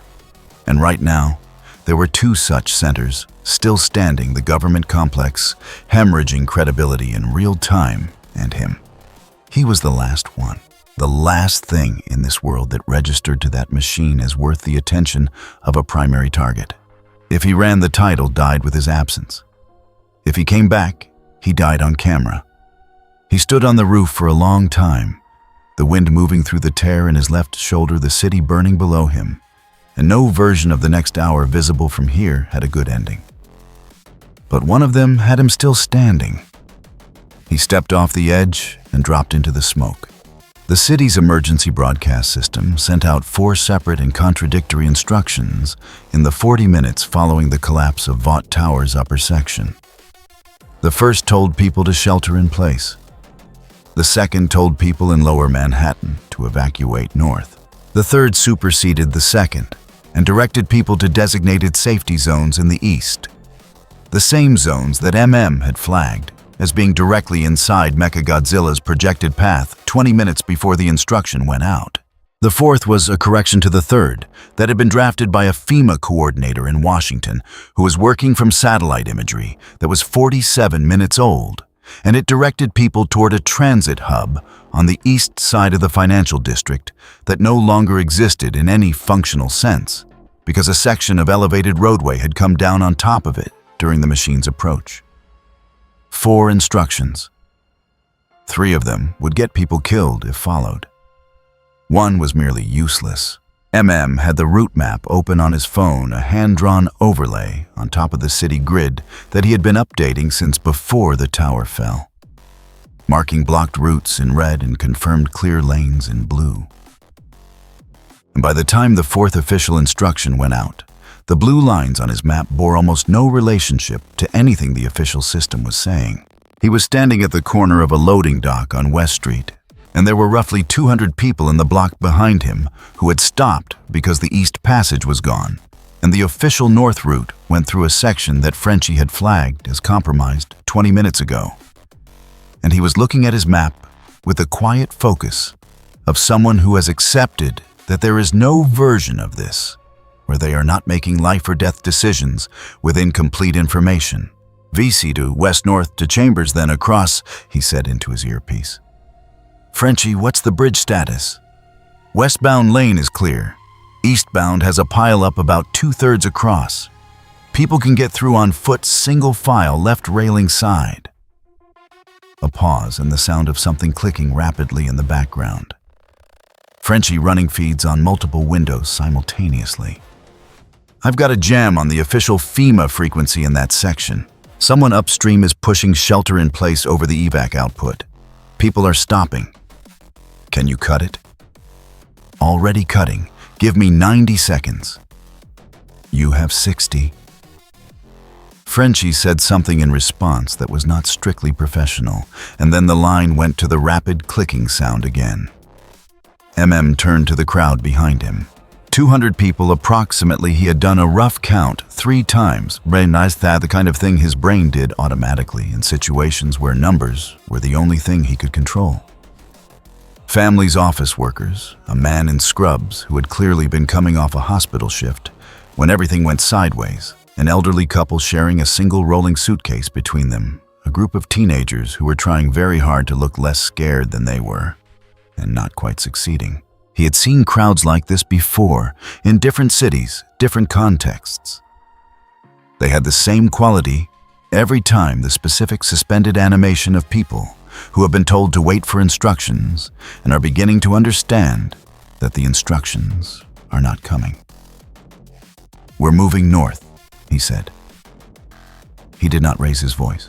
He used the tone that did not invite debate, that communicated. This is what is happening without communicating. This is an order. Because an order requires authority, and his authority here was entirely informal, and everyone present could walk away from it at any time. West Street to Chambers, then across the bridge on foot left side. Stay close to the person in front of you. If you fall, call out. A woman near the front said, "The official route is east." "The official route goes through a passage that's been closed for 30 minutes, said. "West is clear. We're going now." They went. Huey was 3 blocks north, crouched behind a delivery truck, with his laptop balanced on his knees, running a frequency bridge that Frenchie had set up and that he was now maintaining solo because Frenchie had moved to a position closer to the water to deal with the jam. The bridge was pushing the updated route map to the emergency channel that the city's secondary system used.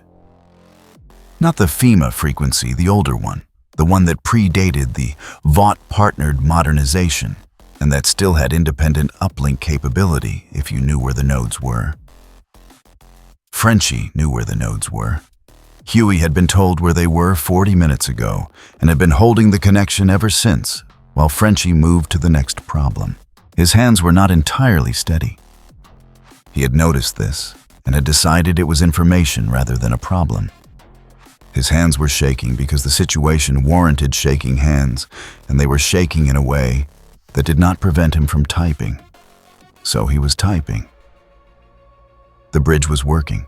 He could see it in the response data, people in the East Passage changing direction.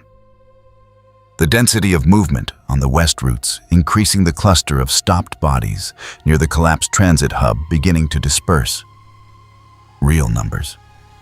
Real people heading in a direction that had a higher probability of keeping them alive. He had been watching this kind of data for 20 minutes, and it had not yet stopped feeling like something extraordinary that he was permitted to be part of, which he recognized was a strange feeling to have in the middle of a catastrophe, and which he had decided to hold on to as long as he could. Because the alternative was the other thing, sitting next to it in his chest, the one that had been getting louder since the tower fell, the one that sounded like how many people are already dead. Because the official system sent them east. He did not let himself stay with that one for more than a few seconds at a time. "Huey," Starlight's voice in his ear. "I need the connection extended south. There's a cluster in the battery park area that's been getting the shelter-in-place instruction for 40 minutes. They need the updated route."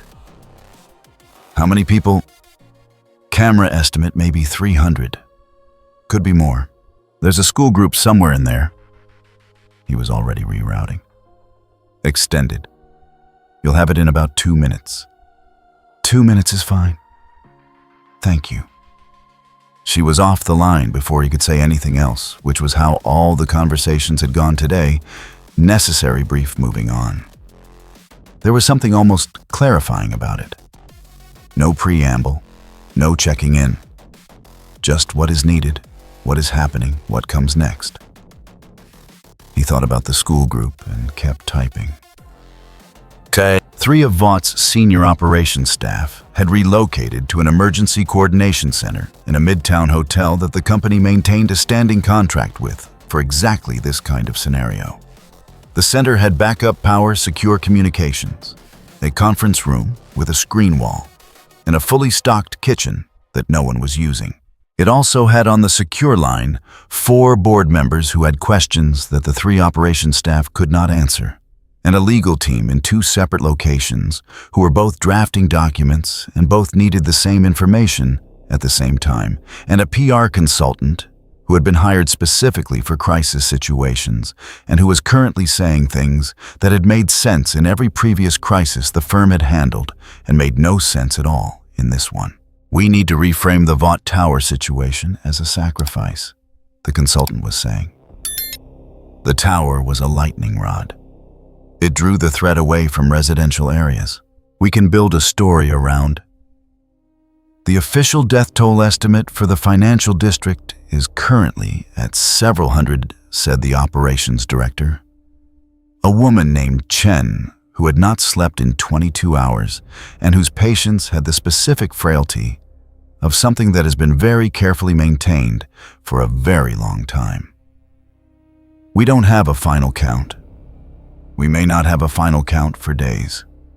"Right, but framing-wise, if we position the tower as having served a protective..." "Stop," Chen said. She said it quietly. She set her phone face down on the table. "I need everyone in this room to understand something. The tower is gone. The 7 are gone or compromised. Our hero asset is..." She paused briefly, unaccounted for. "The machine is still moving. Whatever we say in the next 12 hours is going to be compared to what actually happened for the next 50 years, and I am not going to be the person who told 400 families their people died, so our stock price could recover faster." She looked around the table. "We are done with the reframing. We are going to pull our private emergency resources out of the VIP shelter in Murray Hill and redirect them to the public staging areas that are actually functioning. We are going to do this now before anyone in this room convinces themselves there's a version of today where Vought comes out looking good." A long silence. "The board is going to..." someone started. "I know what the board is going to do," Chen said. "I'll be on the call. Start redirecting the resources." It was by any measure the right call. It was also made 4 hours after it should have been made, and in those 4 hours, the VIP shelter in Murray Hill had been drawing resources away from 3 public gathering points that had run out of water and medical supplies at different times during the morning. And the number of people who had been in those 3 locations during those 4 hours was a figure that Chen would be asked about in testimony 17 times over the following 2 years. She redirected the resources. The record of her doing so would eventually be cited as evidence of institutional good faith. It was not enough. It was something. Kimiko had been at the choke point under the West Side Highway overpass for an hour and 15 minutes, and in that time, she had moved 230 people through a gap in a collapsed section of barrier that was wide enough for 1 person at a time and not structurally reliable enough for 2.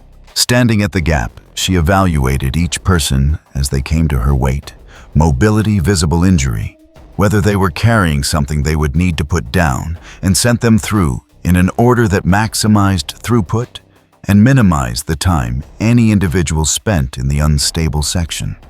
She did not explain this process to anyone. She just did it, and the people coming through trusted her because her hands were steady and her eyes were clear, and she knew exactly what she was doing, and sometimes that is sufficient. A man in his 40s with a leg injury had been trying to carry a child who was not as a girl of about 6 who had gotten separated from whoever she had come with. And he was slowing the gap movement because he was trying to protect the child and advance at the same time, and his injured leg was not cooperating. Kimiko took the child from him, without discussion, brought her through the gap, first handed her to the person on the other side, went back and got the man through in 2 separate assisted movements. The whole thing took 40 seconds. Neither of them said anything to her. She was already reading the next person in line. Frenchie's voice came through her earpiece. The section 200 meters north is starting to look iffy. Ground vibration from the machine, it's closer than before. You've got maybe 20 minutes before I'd want anyone under that overpass. 5 fingers spread, held up to the line. 5 minutes. She turned to the person at the front of the queue, pointed through the gap, and began the next pass. She would get as many through as she could. She would not get through them all. She had accepted this before she took the position, and acceptance was not the same as indifference, and she worked through the next 5 minutes with everything she had. The government has issued 7 separate statements in 4 hours, Frenchie said from his position near the water, where he was eating a protein bar he had found in his jacket pocket and monitoring 4 channels simultaneously. 7 statements. 3 of them contradict each other. 2 of them contradict themselves internally. He paused. The Secretary of Homeland Security said, and I quote, "The situation is evolving." This is accurate. It is also the least useful sentence that has been produced today in a day, with significant competition for that title. "How's the bridge?" Butcher said from 3 blocks east. "Clear. MM's group is halfway across." Frenchie looked at the water. It was gray and moving, and entirely indifferent to everything happening on its shores, which struck him as enviable. "There's a problem developing on the FDR. State police have set up a checkpoint, stopping civilian vehicles, waving through official and government-affiliated, turning everyone else back." "Back where?" "Exactly." A pause on the line. "Butcher," Frenchie said, "there are maybe 2,000 people who have been trying to use the FDR as an exit for the last 90 minutes. If the checkpoint holds, they have nowhere to go."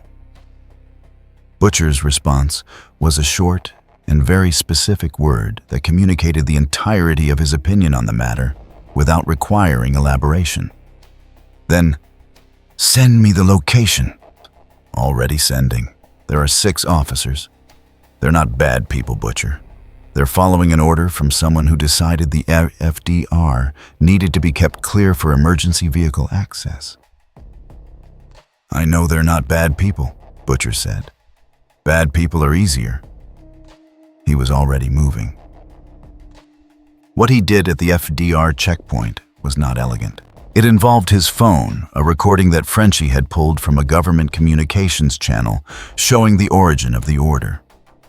The specific legal terminology around emergency civilian access rights that Starlight had texted him, because she had memorized it at some point for reasons she hadn't explained. And about 4 minutes of the kind of conversation that was not a negotiation, because it was never in doubt who was going to walk away from it, having changed their position.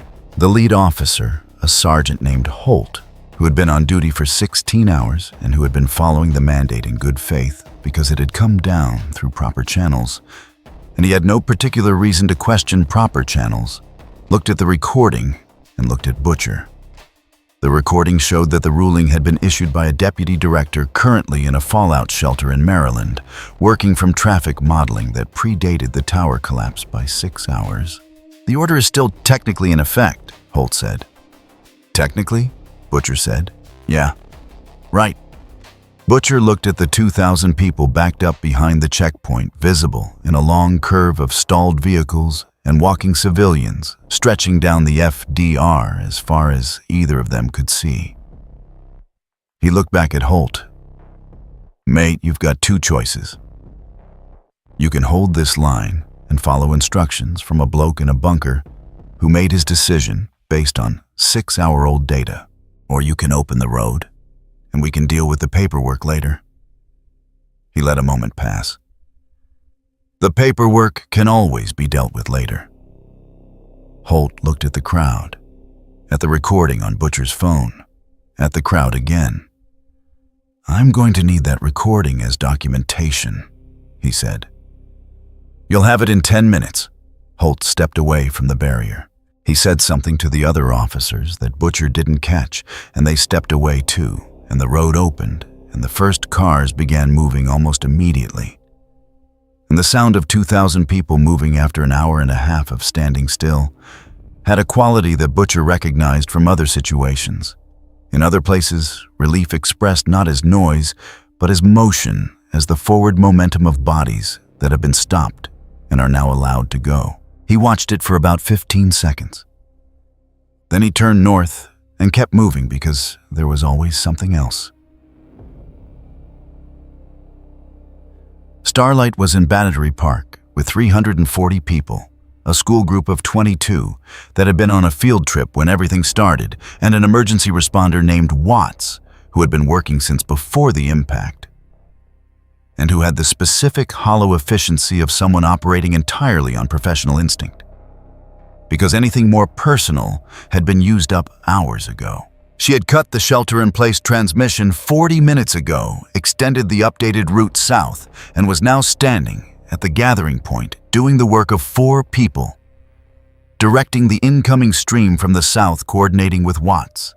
On the medical triage area they had set up against the park's north wall, and managing the children from the school group who were old enough to understand something terrible was happening, and young enough to need someone to stand near them and not be visibly terrified. She was visibly not terrified.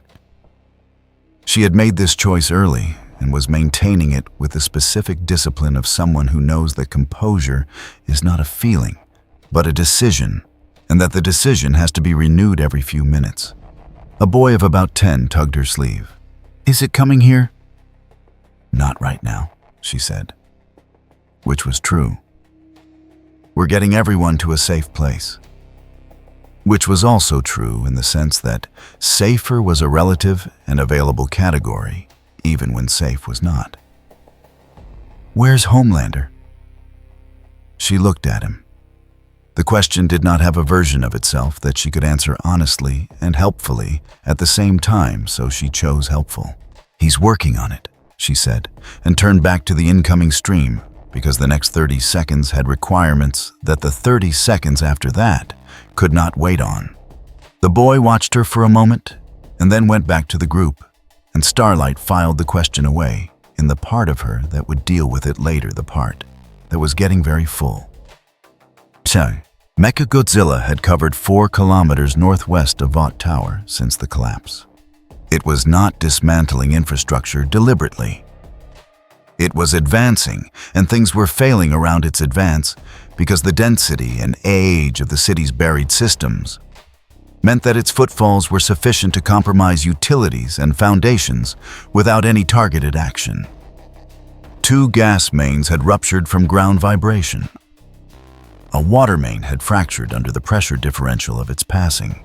Power had dropped in a 6-block radius when its arm caught a transformer array at the corner of 10th Avenue. The motion incidental. The array simply occupying the space the arm passed through the arm, indifferent to what it displaced. 16 blocks to the north, the lights in an emergency triage center went out, and the backup generator kicked on with a delay of 4 seconds. And in those 4 seconds, a surgical team in the middle of an emergency procedure lost visibility and had to stop. The patient survived. The lead surgeon would later describe those 4 seconds as the longest of her career. What lay north was the concentration its systems had been logging since the Vought Tower demolition. Government communications, traffic military coordination, output. Emergency infrastructure nodes clustering into the next significant power concentration in its environment. The tower had been the dominant node. The tower was resolved. The governmental and military apparatus that had spent the last several hours attempting to organize a response, issuing orders, coordinating assets, making decisions, however badly, however slowly, however wrongly registered now as the next target in the sequence. It had not arrived yet. It would. Homelander found a rooftop he was not visible from. He had been shifting between positions for the last 2 hours, staying in the air most of the time, keeping enough altitude that the drone cameras couldn't get clean acquisition. Not hiding, he told himself. Taking stock. Watching the situation develop from a position that allowed for a full tactical picture rather than a ground-level reaction. This was what he told himself, and he told it to himself several times, and it got less convincing each time. His shoulder had started to resolve. 40 minutes of not using the joint and the enhanced biology had begun the repair sequence, the specific dull ache replacing the acute stress, which meant another 2 to 3 hours before it was fully functional. He had sustained injuries before, minor ones, the kind that healed in hours rather than days. And he had always experienced the repair process as confirmation of his difference from the people around him, evidence of the fundamental gap between himself and everything that could be hurt and stay hurt. Now the healing shoulder just meant his body was doing what bodies do, and the distinction between his body and other bodies felt less relevant than it had this morning. He watched the machine continue northwest from a distance of about 3 kilometers, far enough that its red eyes were just points of light in the gray air, far enough that it looked almost like something that could be dealt with if you had the right angle and the right approach and the right amount of force applied in the right place. He had spent the better part of the morning finding out that this was not true. He was still finding ways to not fully accept what that meant. His phone had received 416 missed calls. He had not looked at who they were from, but he knew the breakdown without looking. Vought operations, the White House Situation Room. 3 congressional offices that had gotten his direct number through channels technically not supposed to exist. Ashley from a new number because her old one had gone dark with the tower's infrastructure, and a number he did not recognize that had called 17 times and that he suspected was media. He did not call any of them back. Below him in the streets that his failure to hold a line this morning had left to manage themselves, he could see people, the long columns heading west and north. The clusters forming at gathering points, the thin lines of figures advancing against the evacuation flow toward the damage zones, which meant emergency responders, which meant there were still people doing the work that he had told 63 million people he was going to do. He watched them and felt something that was not quite shame and not quite anger.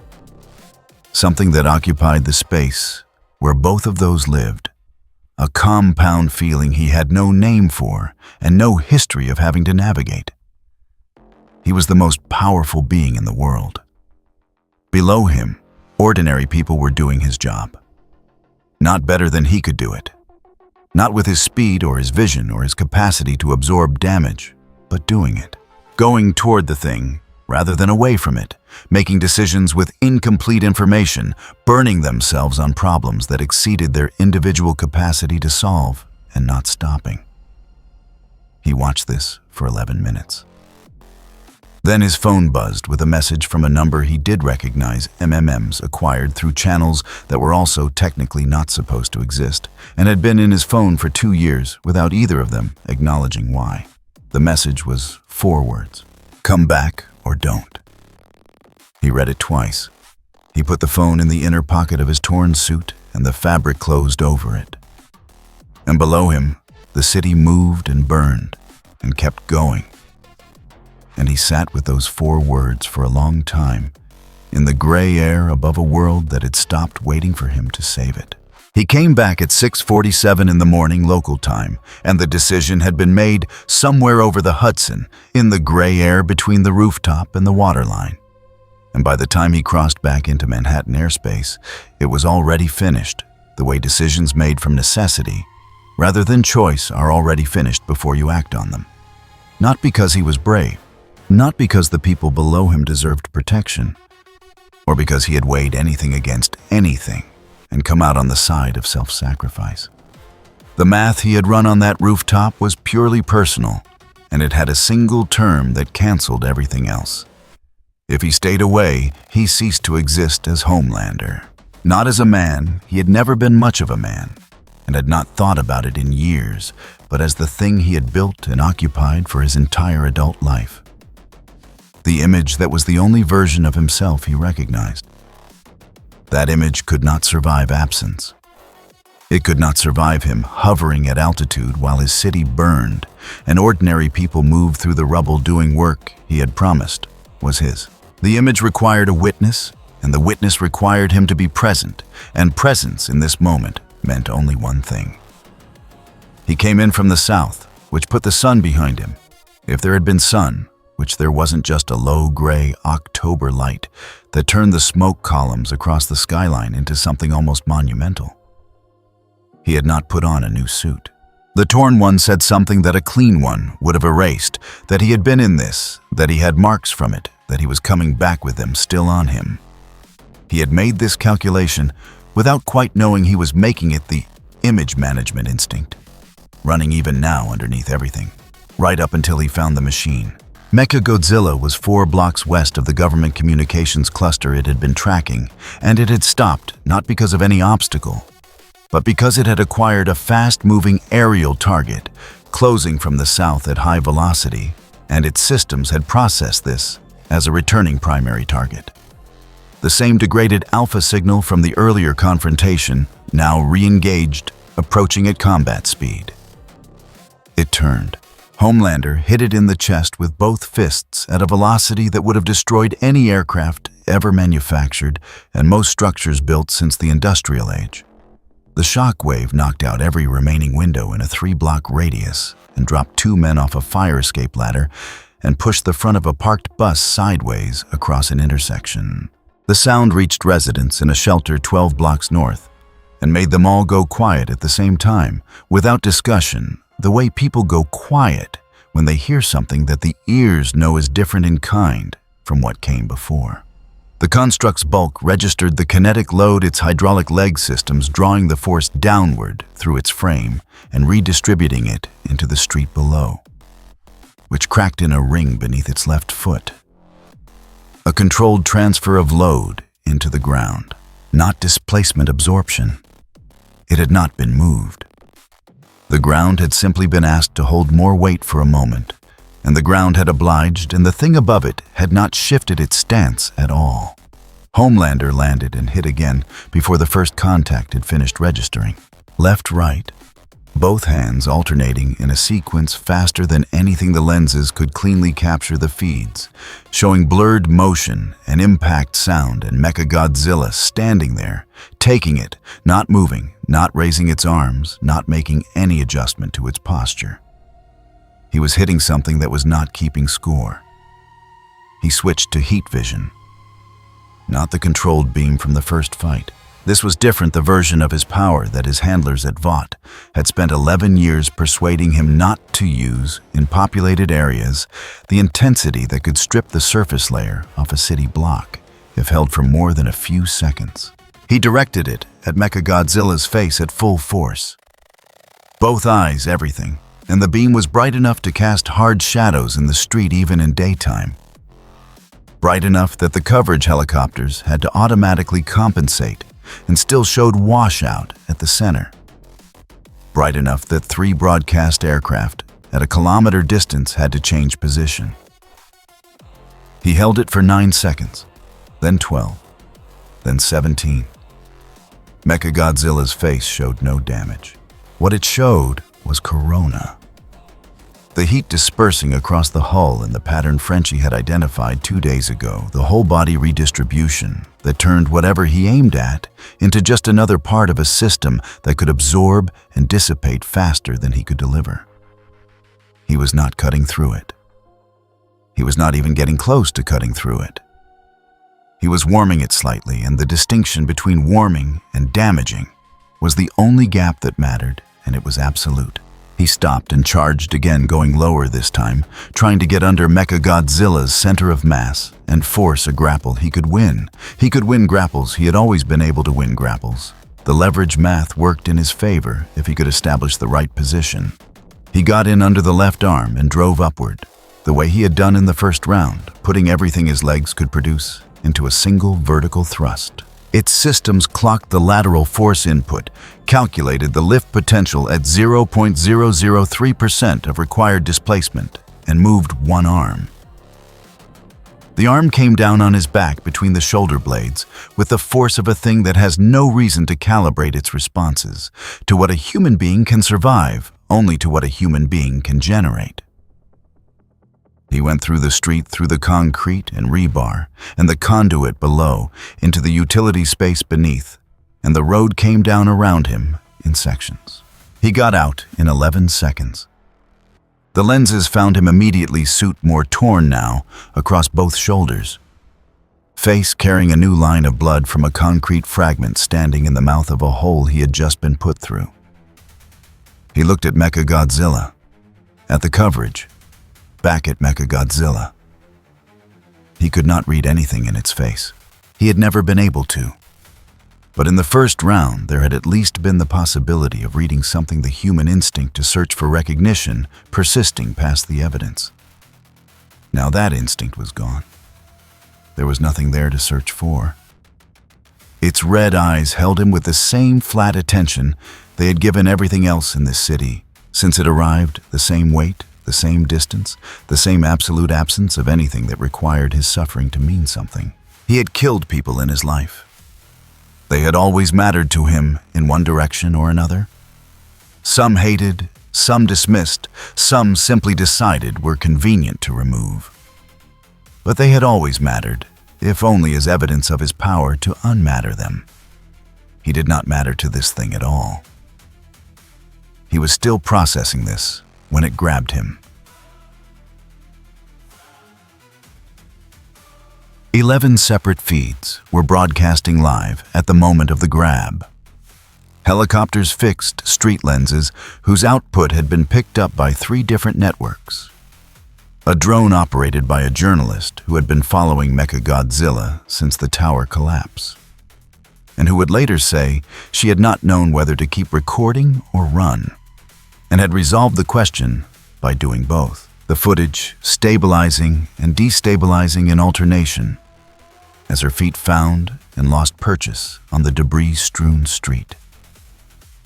It took him by the left leg, which put him inverted, and held him there for a moment that lasted long enough for every angle to lock. Not deliberately. It was running a calculation where to direct maximum force to produce termination, what geometry was available, what the optimal conclusion of this exchange looked like. The pause was computational. It would have been the same pause over an empty lot. He fired heat vision from that position, inverted at the arm holding him. Full intensity, 12 seconds. The arm showed nothing. Then it moved. The impact with the ground was audible for 20 blocks. He went into the pavement, and the pavement went down with him, and the dust came up in a column, and the lenses lost him for 4 seconds. And in those 4 seconds, 43 million people watching live were looking at a cloud of concrete dust and an empty frame, and a silence that the anchors did not fill, because there was nothing to say that the image was not already saying. He came up out of the dust, not quickly, not with the snap-back velocity of the earlier rounds. Slowly, in stages, the enhanced biology doing the work that nothing else had left to do. He got to his knees, 1 foot under him, then the other. He stood in the crater 3 meters deep, roughly the width of 2 traffic lanes, the suit gone from the left side entirely, now blood in several places, his left arm doing something visibly wrong at the elbow. He was standing. He looked at Mechagodzilla. "You don't get to do this to me," he said. It was not broadcast. No microphone was close enough, and the ambient noise of a burning city swallowed the words before they reached the nearest lens. But a lip reader working the footage later reconstructed the sentence, and it was printed in 3 separate front-page articles the following week. And it became, in the way that phrases attached to historical moments, the thing that chapter of his life was ultimately remembered by. "You don't get to do this to me." Its systems processed his re-emergence target, still functioning damage, extensive threat potential, reduced to approximately 11% of initial contact values. A target at 11% was not a continuing threat. It was a remaining task. It raised one arm, He hit it first, one more time. A full velocity charge with the arm that still worked coming in from the right, the only angle his body could currently produce. His fist connected with its chest at just under 900 kilometers per hour. It took the blow. Its hull took the blow. The street absorbed the load through its legs. Everything held. Then it fired the proton scream.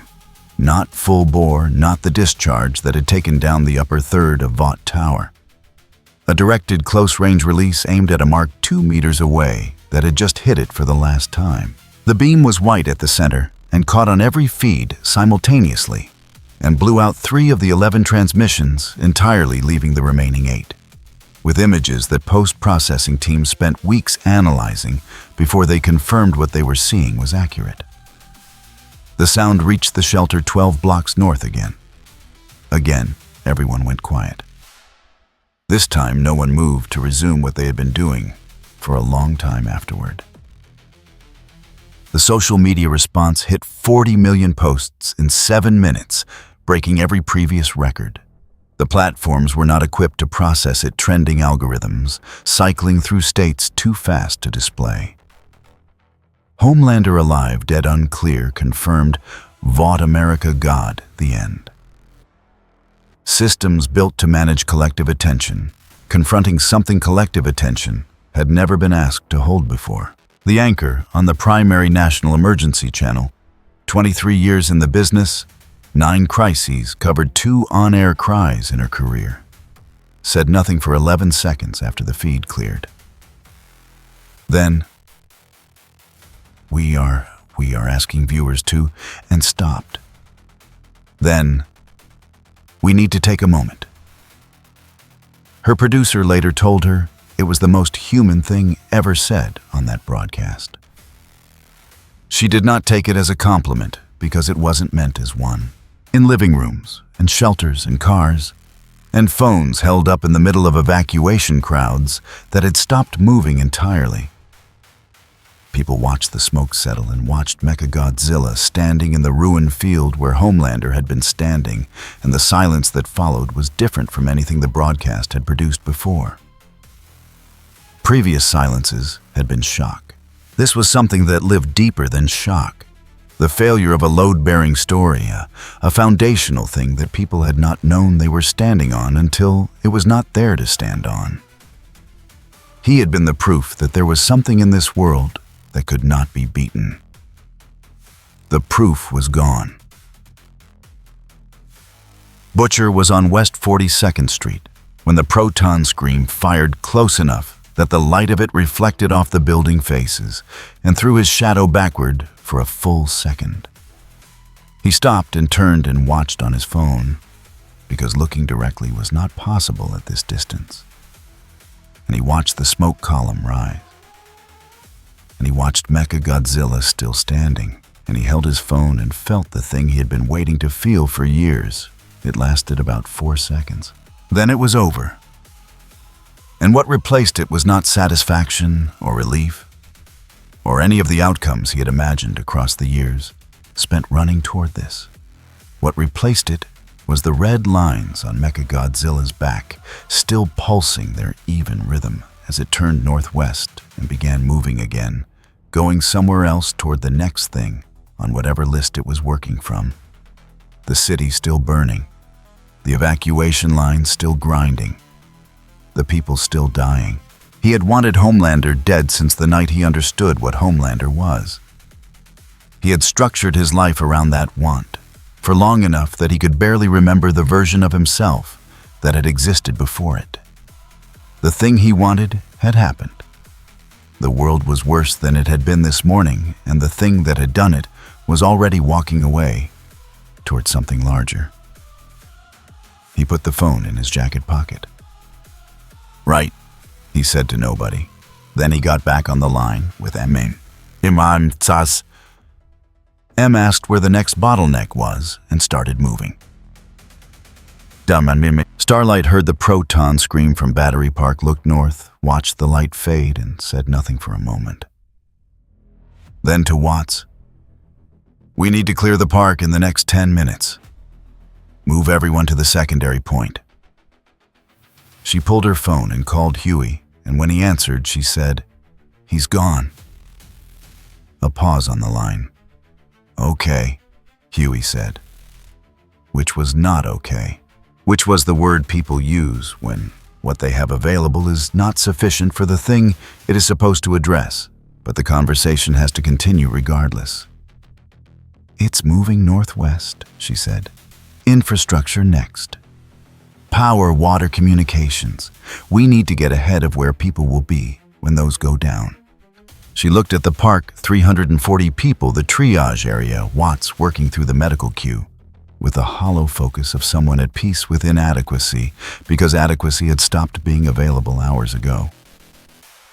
"This doesn't get better from here, Huey." "I know it," he said. "MM needs to know too." "MM knew before we did," Huey said. She closed her eyes for 1 second, long enough to be a decision, not long enough to be a break. Then she opened them and went back to work, because the park still had 340 people in it, and the 10 minutes she had given Watts were already running. Deitch, MM was staring at his map when Butcher got back on the line, not looking at it. Staring at it the way you stare at something memorized that now needs revising, every line, every blue mark and red mark, the whole picture reconfiguring itself around a new fact. He had heard the discharge from 4 kilometers away and had known immediately what it meant, and had spent the 90 seconds since doing what he did best. Not dwelling on what had just happened, but working out what happened next. What happened next? The last dominant individual power signature in this city was gone. The last living symbol of centralized human authority at scale gone. Mechagodzilla had finished with individual targets and was now moving toward what Frenchie had been tracking in the data since the tower fell. The infrastructure keeping everything else functional. Power grid, water treatment, communications hubs, transit. The timeline he had been working from assumed Homelander survived long enough to occupy it through the morning. That assumption was now wrong. "Butcher," he said when the line connected. "Yeah. We've lost our buffer. It starts hitting core systems inside 2 hours, maybe less. Everyone we haven't moved by then tries to move in the dark with dead phones." A pause. Then, "How many people are we talking about?" MM looked at his map. Population density estimates running since this morning. Red marks where the official lines had failed, blue where they had managed alternatives. Zones he had not reached yet, areas where people were still following the official system, and where the difference between following it and not would matter enormously when the lights went out. "More than we can move," he said. Another pause. "How many can we move?" Butcher said. MM looked at the map for a long time. "More than 0, he said. "Right then," Butcher said. "Tell me where to start." 3 blocks northwest of where Homelander had been standing, Mechagodzilla's pace had increased. The alpha target was resolved. Its environmental matrix had updated no remaining individual power signatures above low level in this zone. The government and military communications cluster that had been its secondary objective was still present, but running alongside it now, growing in weight with each block covered, was a broader pattern. The interlocking web of nodes sustaining the city's population density and the region beyond it. Power generation. Water filtration. Communication switching. Transportation. Each node insufficient alone. Together as a web constituting the material foundation for everything else it had been dismantling. The individual targets had been the alpha expression of this civilization's hierarchy. This was the body that kept the hierarchy alive. The body was next. 3 blocks north, a power substation was running on backup systems. Low priority by individual standards, critical by network logic. A key link in the chain keeping 11 hospitals within a 20-kilometer radius on grid power rather than generator reserves. It had not been a target yet. It was one now. The substation on West 49th went down at 7:14, which took out power to a 6-block grid that included 2 emergency shelters, a triage center running on main power because its generator had been commandeered by a city official 3 hours earlier, for reasons that were documented and would later be investigated, and a cellular node that had been carrying 40% of the working phone communications left in Lower Manhattan. In the shelter on 48th Street, the lights went out, and then the emergency strips came on, and then a woman near the back began screaming, and the screaming spread. Because screaming in the dark in a room full of frightened people is a communicable condition, and the shelter coordinator, a transit employee named Reyes, who had been awake for 21 hours, stood at the front of the room and said in a voice loud enough to cut through it, "Everyone who can walk, stand up. We're moving." Not where they were moving, not why. Just that they were moving because motion is survivable, and paralysis in a building whose structural integrity had not been certified since the first footfall is not. Most of them stood up. Some of them didn't. Reyes noted the ones who didn't mark the address in his phone while his phone still had connection and led the rest out into the street. Frenchie had the grid schematic open across 2 screens in the position he had held since before the tower fell, and he was watching it go red in a pattern he had started to recognize 20 minutes ago. Not random.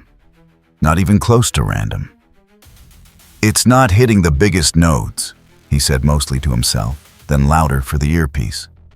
"It is not hitting the biggest nodes first. It is hitting the nodes that the biggest nodes rely on. The substations that feed the backup systems, the relay towers that the emergency frequencies bounce through, the fuel depots that the generators draw from when the grid goes down." He paused, watching another point shift from yellow to red. It understands the difference between a primary system and a support system. It is removing the support systems. When the primary systems fail, which they will, because primary systems always fail, eventually without support, there will be nothing to catch them. A silence on the line. Then, How long? Frenchie looked at the pattern, at the rate of progression, at the density of what was still yellow. At current pace, the northeastern grid loses coherence inside 4 hours. After that, it's a chain failure. Water pressure in most of Lower Manhattan drops within 6 hours. Phones go dark within 2. After that, he stopped. After that, said. After that, people are moving in the dark with no way to call for help. And the only information they have is whatever they can see with their own eyes or hear from the person standing next to them. Frenchie looked at the schematic, which is how people died in disasters before any of this existed. Another silence. "Give me the next 3 nodes in the sequence," said, "before they go red." D. The Port Newark fuel depot went at 7:41. Not a direct strike, a knock-on failure. The substation feeding its security and monitoring systems had gone dark 18 minutes prior, and the automated suppression that would have contained the rupture had no power to run on, and when Mechagodzilla's hull caught the storage tank array, while it was moving through the port complex toward the communications hub beyond the resulting fire, was visible from Newark, from Jersey City, from the flight path of the 3 military aircraft, currently tracking the machine at safe distance and doing nothing else because there was nothing else for them to do. The fire also consumed the backup fuel supply for 4 hospitals within 12 kilometers that had been planning to run their generators off depot reserves when the city grid failed. The hospitals began making calls. Most of the calls went through, for now. 3 priority zones. Set his phone's notes app open where the map had been, the kind of shorthand that worked when everything was moving fast, and legibility was secondary to not forgetting. We can hold 3, maybe 4 if Kimiko can get to the 34th Street point before the road closure locks it. Which 3? Butcher said from somewhere on the west side. MM had lost precise track of him, which was fine. Butcher did not require tracking to operate. Medical first? 2 functioning triage centers still on main power. When the grid goes, they go to generators. When the generators run dry. He did not finish the sentence. Second is the crossing at 57th. Last confirmed clear exit out of Midtown. 40 minutes from now. It either stays open or it doesn't. And the difference is someone physically holding that intersection against the state police standing order to close it for vehicle access. What's the order based on? It's on a procedure from 2019 that nobody has updated. Butcher said something that was not printable, and the third. The transmission node on 44th. Frenchie's running it on a battery pack with about 3 hours left. When it dies, the alternate frequency network dies with it. Everyone we've been routing through that channel goes dark. Can't replace the pack. Not with anything we have. Not in time. MM looked at the list, at the 3 points, at the distance between them and the people he had available. Butcher, I need to tell you something. Tell me. There's a 4th zone. Hospital complex on the east side. About 900 people, including a pediatric ward, transferred there this morning when the primary facility lost power. Frenchie says it's in the next sequence. It goes red in about 90 minutes. He paused. I don't have anyone to send. A silence that was not empty. Butcher was thinking, which was audible in a particular way. If you knew him, a quality of compression, like something being pressed into a smaller space. Send Kimiko to 57, Butcher said. I'll take the hospital. It's a holding action, not a rescue. Best case, you buy the medical staff time to move the critical cases to the tunnel route before the power goes. I know what it is. It's going to be, I know what it is, Marcus. MM had not heard Butcher use his first name in 4 years. He noted it, filed it, moved on. Okay, he said. I'll have Frenchie send you the fastest walking route. Don't need it, Butcher said. He was already moving. At the hospital complex, Butcher arrived to find the medical staff already partway through the work, critical cases being moved on gurneys down a service corridor toward a loading bay, where 2 ambulances were idling on reserve fuel. He had expected to need to organize this. He did not need to organize this.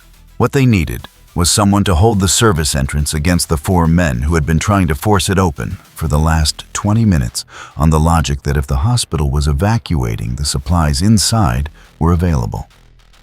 He held it. Not elegantly. Not with the satisfaction he had imagined in a different life he would feel while doing necessary violence.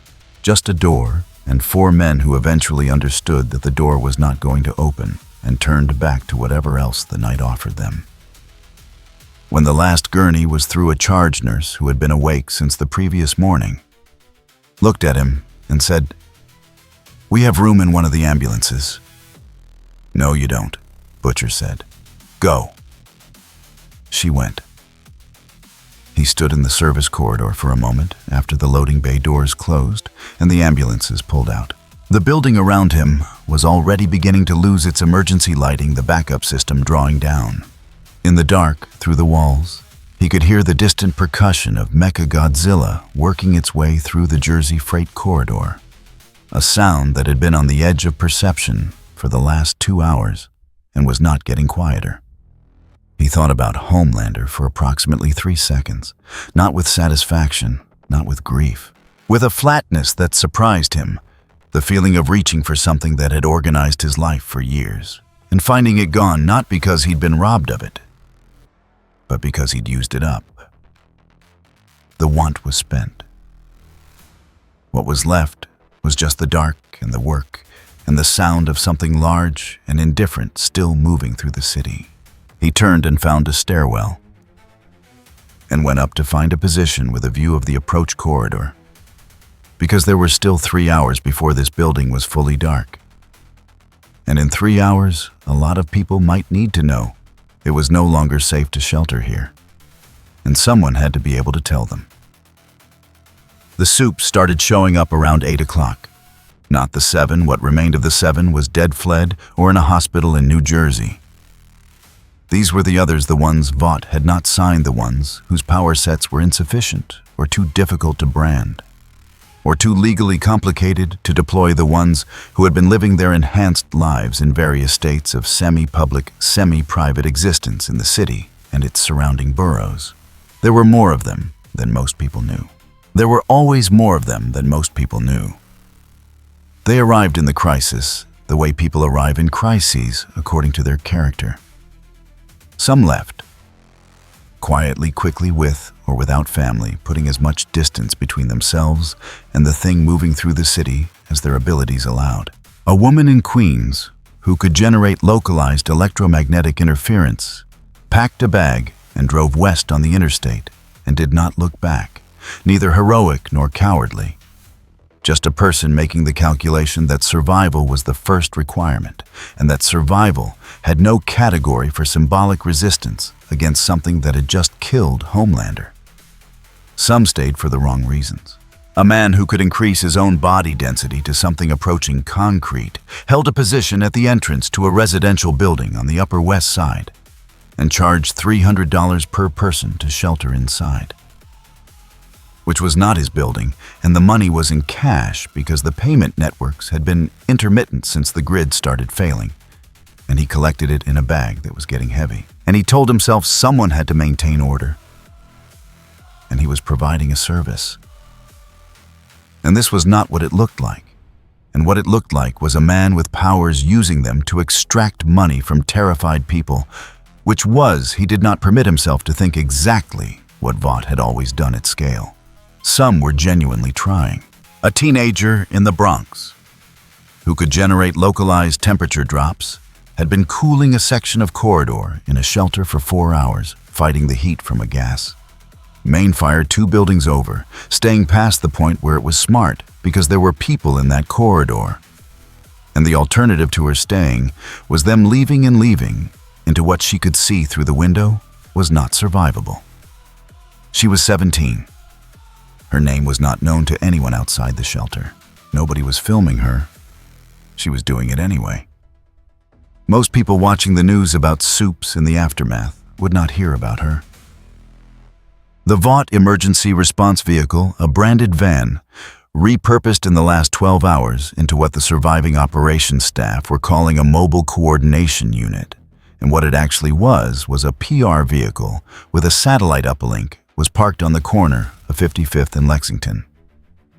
And inside it, 2 communication staff were doing 2 things simultaneously. The first thing was managing the corporate messaging around the deaths of A-Train Black Noir, the deep in Homelander, which required language that acknowledged loss of life, while avoiding the word failure, declining to imply liability, and not suggesting that the 7 had been inadequate for the situation they were deployed into.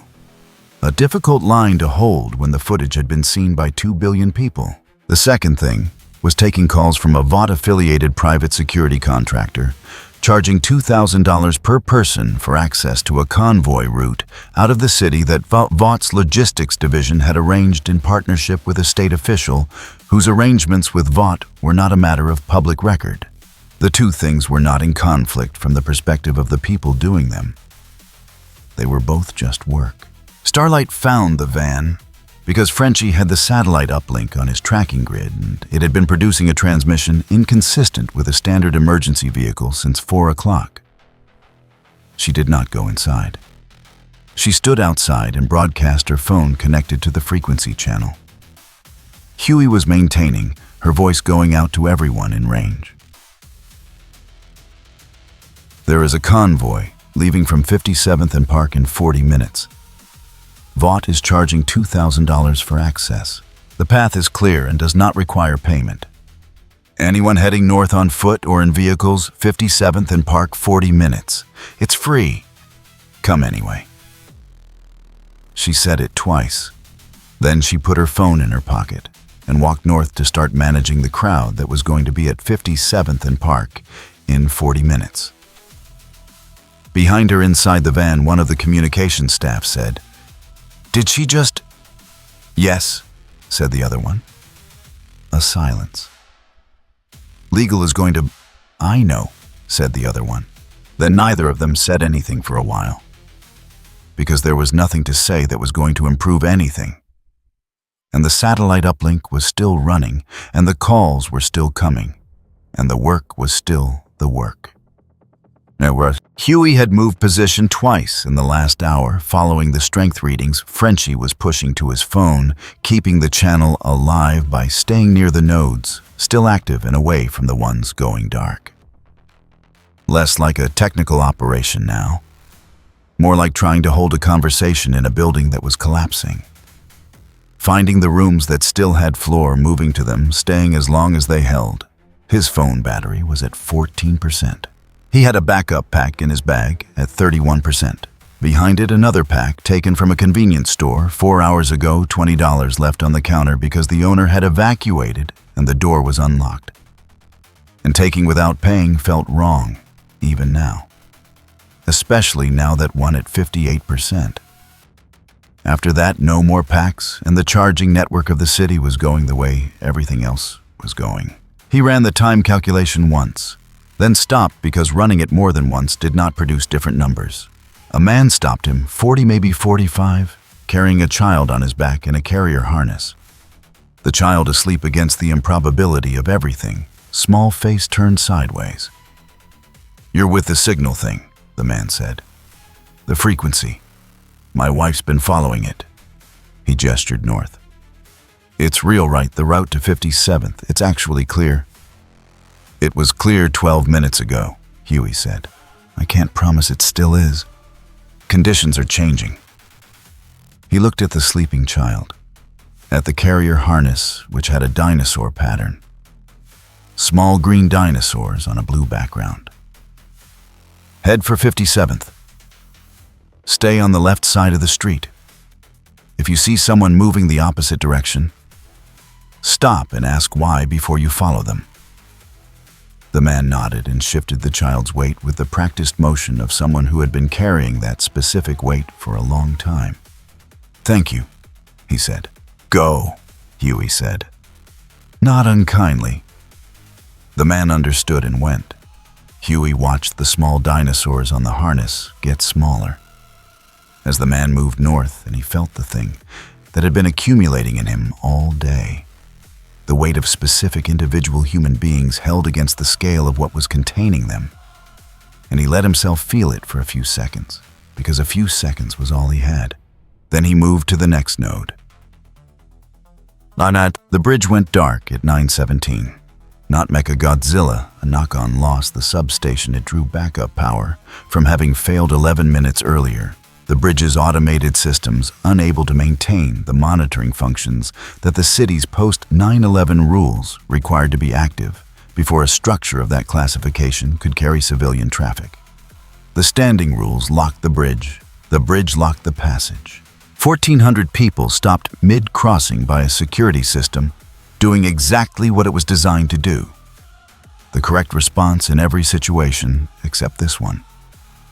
And the system had no mechanism for recognizing the difference. MM looked at his list.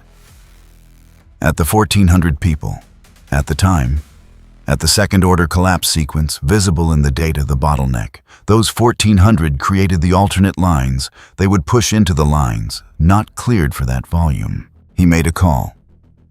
90 seconds to a Port Authority supervisor awake for 23 hours who did not need convincing, because she had been watching the same collapse sequence in her own system and waiting for someone to call with authority she could defer to because deferring was easier than deciding alone. The bridge reopened. The 1,400 people crossed. The rule had been technically violated. The supervisor logged it with a timestamp and a brief note she had no confidence anyone would ever read. She did this because the log was there, and the timestamp was there, and the habit of documentation was one of the things that distinguished a functioning system from a failing one, and she intended to maintain that distinction for as long as she could. She was correct that it would not be much longer. Mechagodzilla crossed into New Jersey at 9:53, not retreating, extending. The signals it had been tracking across the Hudson had grown in weight since the Homelander termination. A cluster of transportation and logistics systems centered on the ports and rail yards of the northern New Jersey corridor, the physical gateway through which the supply chains feeding the city's 4 million remaining residents moved. Not a power center in the sense of the Vought Tower or the government communications cluster. Something more fundamental. The city could survive the loss of its symbolic authorities. It could not survive the sustained loss of food, fuel, and medicine, not at this population density, not past a certain number of days. It did not think in days. It thought in nodes, in the architecture of what sustained what, and what sustained the city's remaining population had its structural core on the other side of the river, in industrial corridors not yet touched. Still operating, still carrying freight, still in their grinding, utilitarian way, keeping millions of people from the kind of death that comes not from violence, but from deprivation. The target concentration resolved. It waded into the river without breaking pace, the water coming to mid-torso on a 110-meter frame, the Hudson parting around it and surging back in a wave that sent boats half a kilometer distant, pitching hard, and broke the last 2 working piers on the Manhattan side. It came up out of the water on the Jersey shore. With the same unhurried motion it had maintained since it first came out of the dark in Newark 4 days ago. From the roof of the operations building at the Port Newark Freight Terminal, a logistics coordinator named Barrera watched it come and made one call to his supervisor to confirm what he was seeing, and one call to his wife to tell her to take the children to her mother's house in Pennsylvania tonight. And then he stayed at his post because there were ships in the water with manifests unprocessed and the manifest system was still running. And he was the one who knew how to run it, and someone had to. "It's crossed the river," Frenchie said. The line was quiet. Not surprised they had all seen the tracking data. But hearing it stated was different from watching an icon move. "Rail yards," MM said. Not a question. Rail yards first, then the port systems. Then. Frenchie did not finish. "It is choosing," he said quietly, "the way it has always chosen. It identifies what the system requires and removes that. New York requires the Jersey corridor. The Jersey corridor requires the rail yards and the fuel handling and the freight management. So," he paused, "it is going to those things." A silence long enough to have weight. "How far does this go?" Starlight said. She was at 57th, managing a crowd that had grown to 3 times the size she had planned for orderly, in the way that things on the edge of disorder are orderly, held not by structure, but by the collective decision to keep holding on. Nobody answered for a moment. Then Butcher said from the hospital stairwell, where he had a line of sight down the approach corridor and nothing left to do but wait and watch far enough. Another silence. "America goes dark first," MM said. "The northeast grid, then a chain failure outward. The supply lines running through this corridor feed distribution networks for the entire East Coast. When those go, the East Coast starts rationing. The federal response is already fractured, working from plans that assumed the threat was contained to one location." He looked at his list at the zones he had covered and the ones he had not. "The rest of the world is watching this happen to the country that runs 60% of global financial clearing and 23% of military logistics. They are watching it and deciding what it means for them." "And what does it mean for them?" Huey said. They close their borders, MM said. They stop the supply lines running toward here and try to redirect them. They calculate this as contagion and distance as treatment. He held the phone for a moment. Which is the rational response. Correct from a national self-preservation standpoint. Also, the response that makes everything here significantly worse, significantly faster. Starlight from the crowd at 57th. Convoys ready, 800 people. Move them, MM said. She moved them. Jamar. The northeastern grid went into rolling failure at 11:40, starting with the substations Mechagodzilla had struck and spreading outward through the dependent nodes Frenchie had mapped and MM had known about and been unable to stop, because you cannot stop a chain failure by watching it, only by having the resources to reinforce the nodes before they go, which required time and equipment and personnel and coordination across multiple jurisdictions, all of which were shorter than they had been 12 hours ago, and all still getting shorter. Phones started going dark at the 2-hour mark, as predicted. Frenchie kept the transmission channel running on battery power for 2 hours and 19 minutes past grid failure, which was 19 minutes longer than the battery calculation had suggested was possible, because Frenchie's battery calculations were theoretical and his actual relationship with electronic equipment was something closer to a negotiation. When it finally went, it went without drama. The channel was there. And then it was not, and in the shelters and transit corridors, and the moving columns of people still working their way north and west.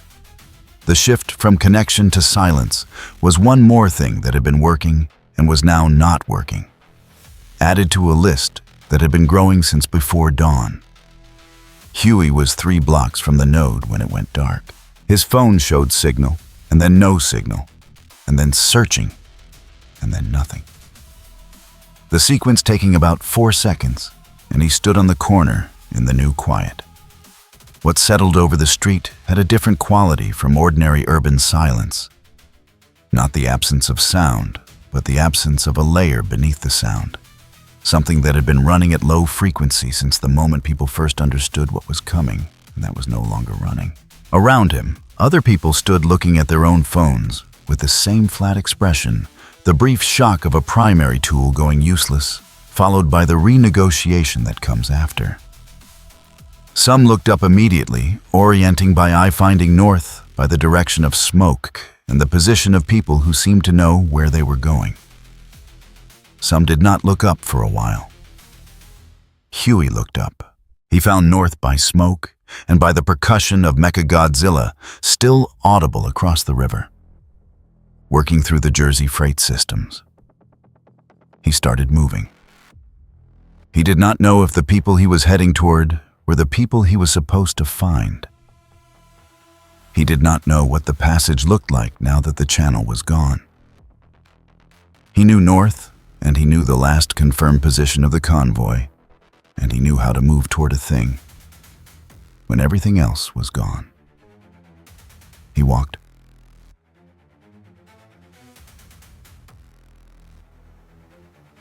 From the Vought mobile unit now on the Upper West Side, one of the communication staff sent a message to the PR firm's emergency line. Need new framework. Hero asset narrative fully unrecoverable. Looking for pivot to survivor/rebuilder positioning. Timeline. The response came back in 4 minutes. Reviewing. Will advise. Note survivor/rebuilder requires acknowledged loss first. Can you confirm loss of hero asset as official position? She looked at the message for a long time.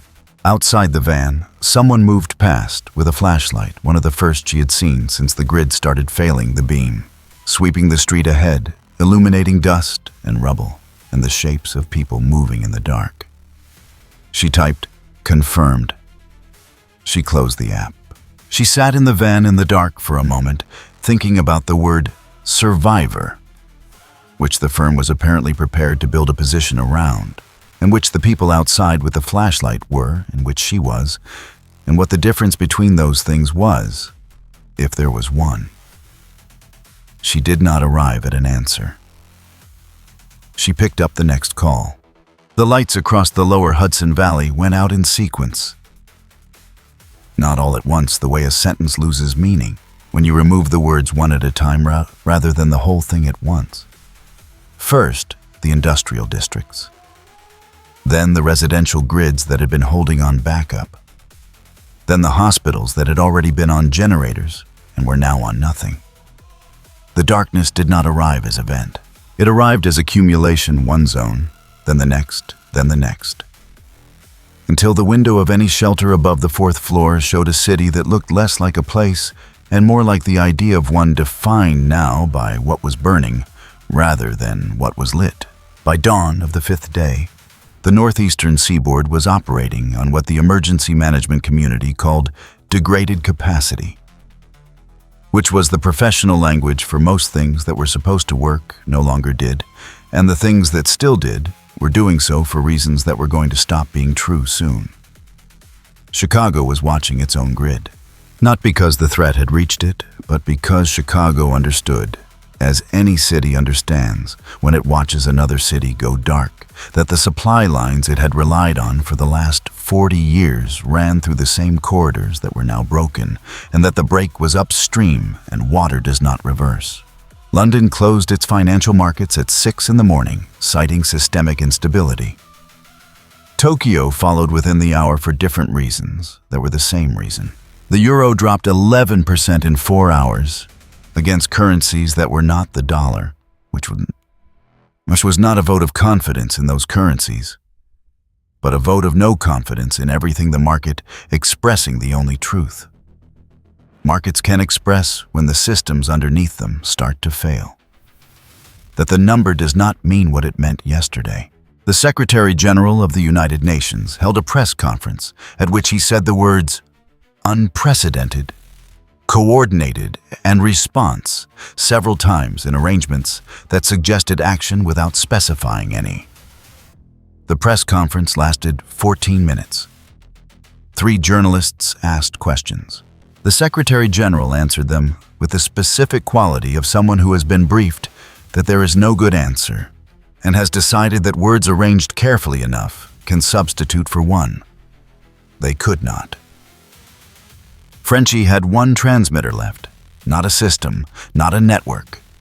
One transmitter running on a car battery he had pulled from a vehicle in a parking structure on 11th Avenue, connected with wire that he had stripped from a piece of office equipment. He'd broken open on the street the whole assembly held together, with a physical ingenuity that would have impressed him in other circumstances. And in these circumstances was just what the moment required. The transmitter had a range of approximately 6 city blocks. On a good day.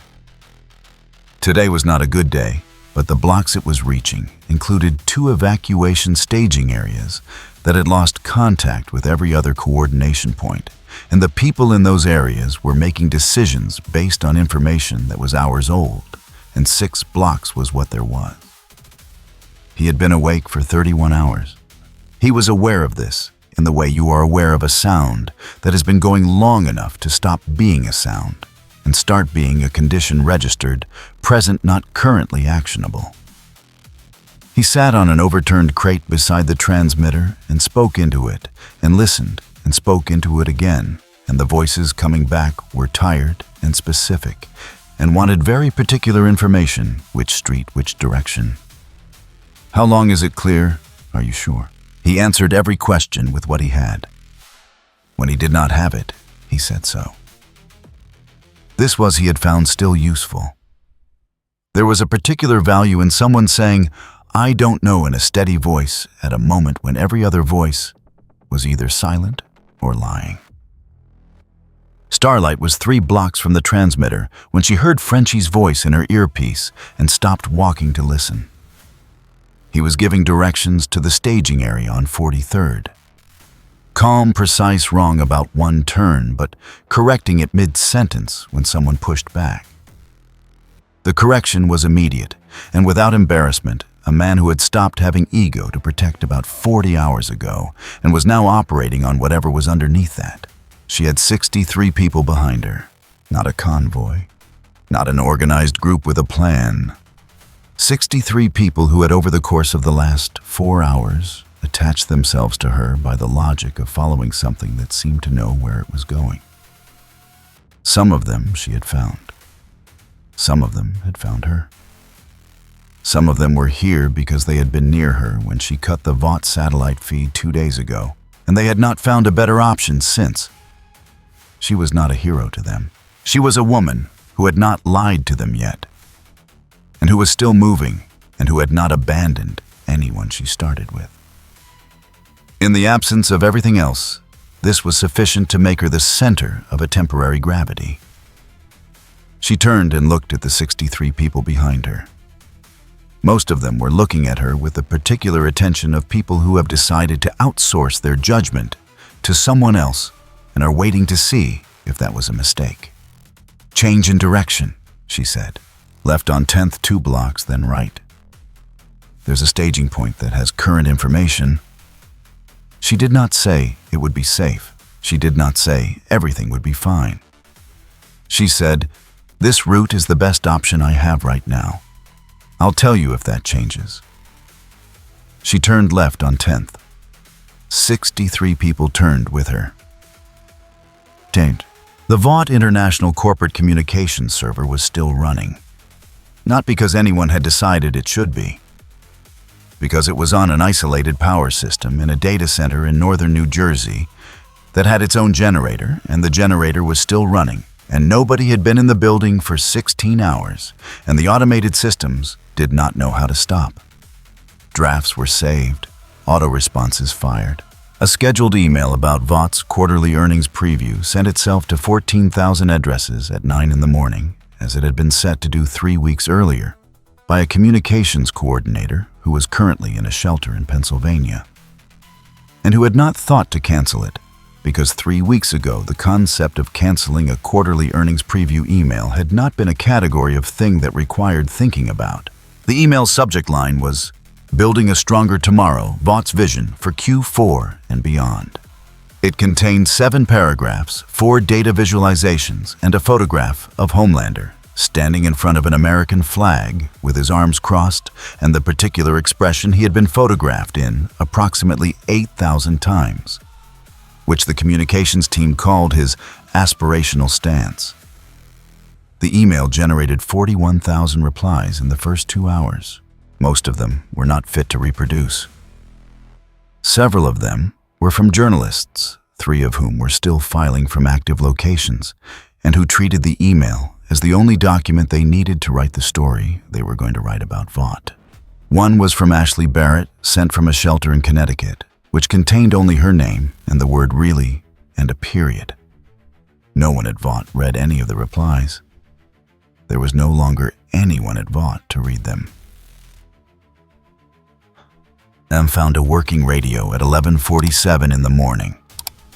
Not his equipment, someone else's, a hand-crank unit in the supply cache of a church on 52nd Street that had been converted to a shelter, and that had, in its basement, a level of preparation that suggested the congregation had been thinking about this kind of event for longer than most. He sat in the basement and turned the crank, and cycled through frequencies, and most of what he found was static. And some of what he found was automated emergency broadcast, repeating instructions that were no longer accurate, and a few things were voices. A station in Boston was still transmitting. A man with a careful, neutral voice was reading a list of open shelter locations, updating it in real time as callers reported back to him, crossing off the ones that had closed and adding the ones that had opened. No commentary, no context. Just locations and whether they were currently receiving people. The list had been running, the man said, for 11 hours. Listened to it for a while. He wrote down the locations that were within reach of the routes he had mapped on the notepad he had been using since before the tower fell. The pages dense with shorthand that covered every surface, including the margins. The notepad was almost full. He had 3 pages left.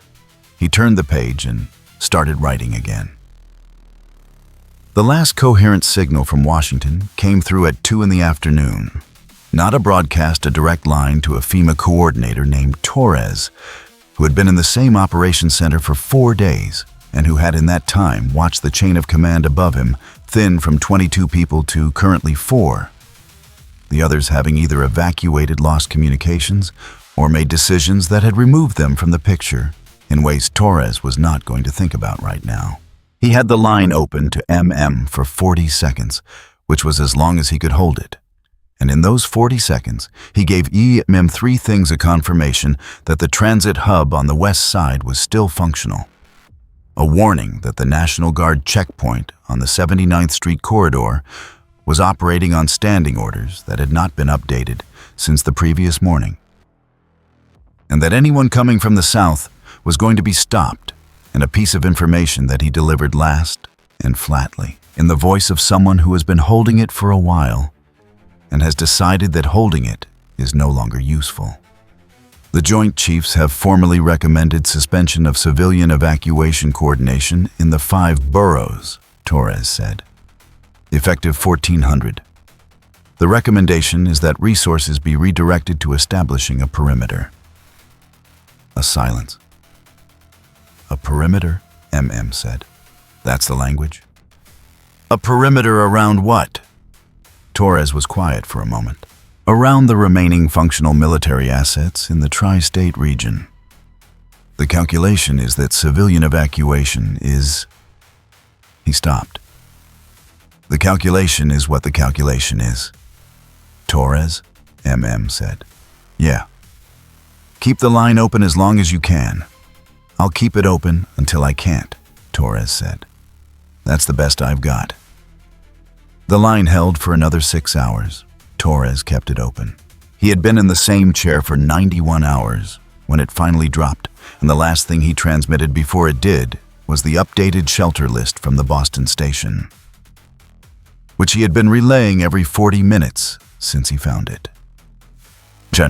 Kimiko moved the last group through the 79th Street checkpoint at 3:45 in the afternoon, not past it, through it, which required a conversation that was not a conversation, more a sustained physical presence on her part, and the presence of the 47 people behind her who were not aggressive, but were also not stopping, and the 4 National Guard soldiers at the checkpoint who had been given orders that did not contemplate this exact situation and who looked at Kimiko and at the 47 people and made the individual calculations that people make when they are given rules that were written for a world that no longer exists.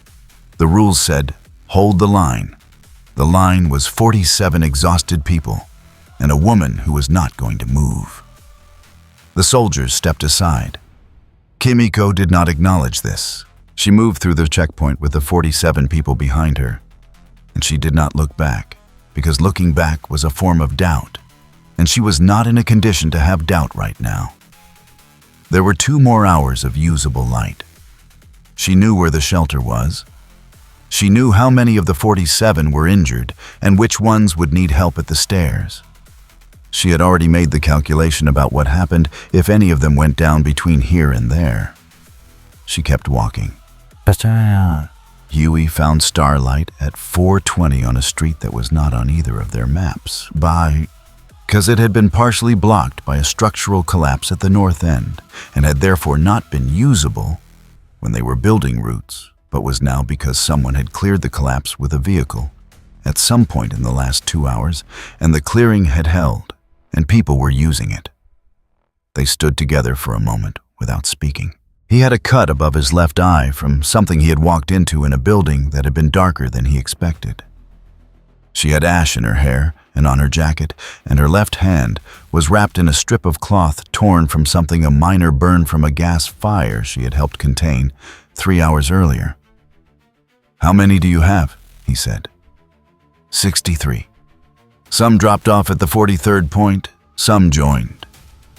She looked at the people behind him. 11. He said it without apology. 11 was what it was. I've been running point on Frenchie's transmitter area, mostly individual routing. How is he? Still going? Huey looked at his hands, at the cut above his eye in his peripheral vision. The transmitter is on a car battery. He's got maybe 4 more hours. And after that he finds another battery, or he doesn't. She looked at him for a long time. He looked back. There was something they had been carrying toward each other across the last 5 days that was not going to resolve into anything clean or useful. And they both knew this, and the knowing had its own kind of weight. "The route to the 52nd shelter is clear," she said. "MM confirmed it an hour ago." "Okay." "It's about a kilometer." "Okay." "Huey." "I know," he said. "I know it doesn't." He stopped, started again. "I know." She touched his arm once briefly, the way you touch someone when there is nothing to say and you want them to know you are aware of that. Then she turned back to her group, and he turned back to his, and they moved toward the same shelter from slightly different angles, the two groups converging a block later without ceremony and becoming one group that was larger than either of its parts. Butcher had not slept. He was aware of this as a physical fact. The particular clarity that comes around hour 36, where the tiredness burns through itself and becomes something that feels incorrectly like alertness. He had been in the hospital building until the last of the backup lighting died, at which point there was no longer anything useful for him to be doing there, and he had come back out into the street and started moving in the direction that had people in it. He had spent a lot of the last 4 days thinking in the spaces between tasks about the thing that was supposed to be on the other side of Homelander's death. Not consciously.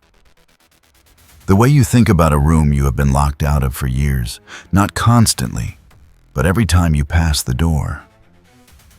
He had passed the door.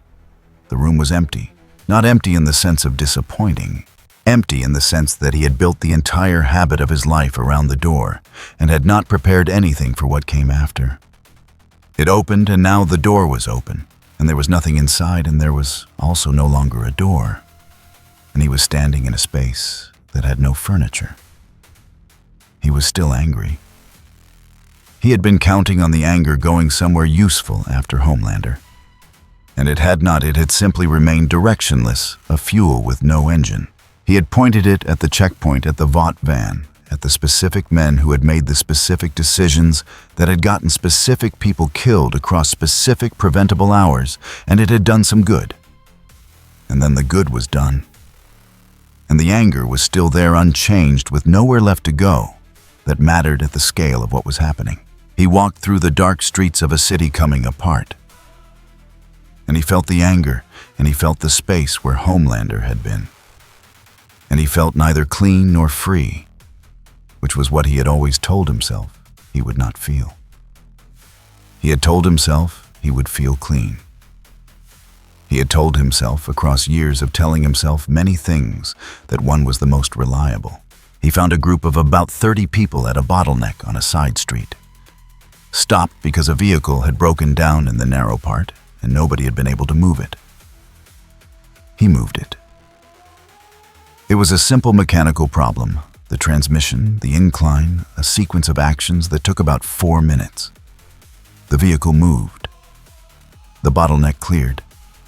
30 people moved forward.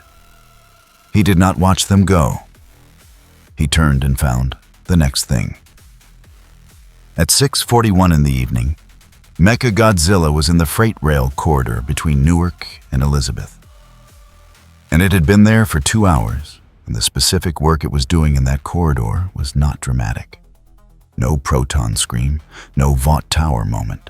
It was moving through the rail infrastructure, with the methodical attention of a process that has been given a job and is doing the job, and compressing switching systems, displacing the coordination hardware that kept freight moving across the northeastern rail network, removing the physical components of a logistics chain that 40 million people in 4 states had been depending on in the way that people depend on things that work, which is to say without thinking about it until it stopped. The damage it was doing would take years to assess and longer to repair. Assuming the capacity to repair it existed afterward, which was a question that nobody in a position to answer it was currently able to think about clearly. It was not finished. It would not be finished for some time. The targets its systems had weighted as highest priority in this corridor were not yet fully resolved, and there were secondary concentrations it had logged further south and beyond. That further concentration still, and the logic that had brought it here from the hollow earth through every obstacle the human world had placed in its path, was not a logic that contained a stopping point. The red lines on its back pulsed their even rhythm. The October light was going.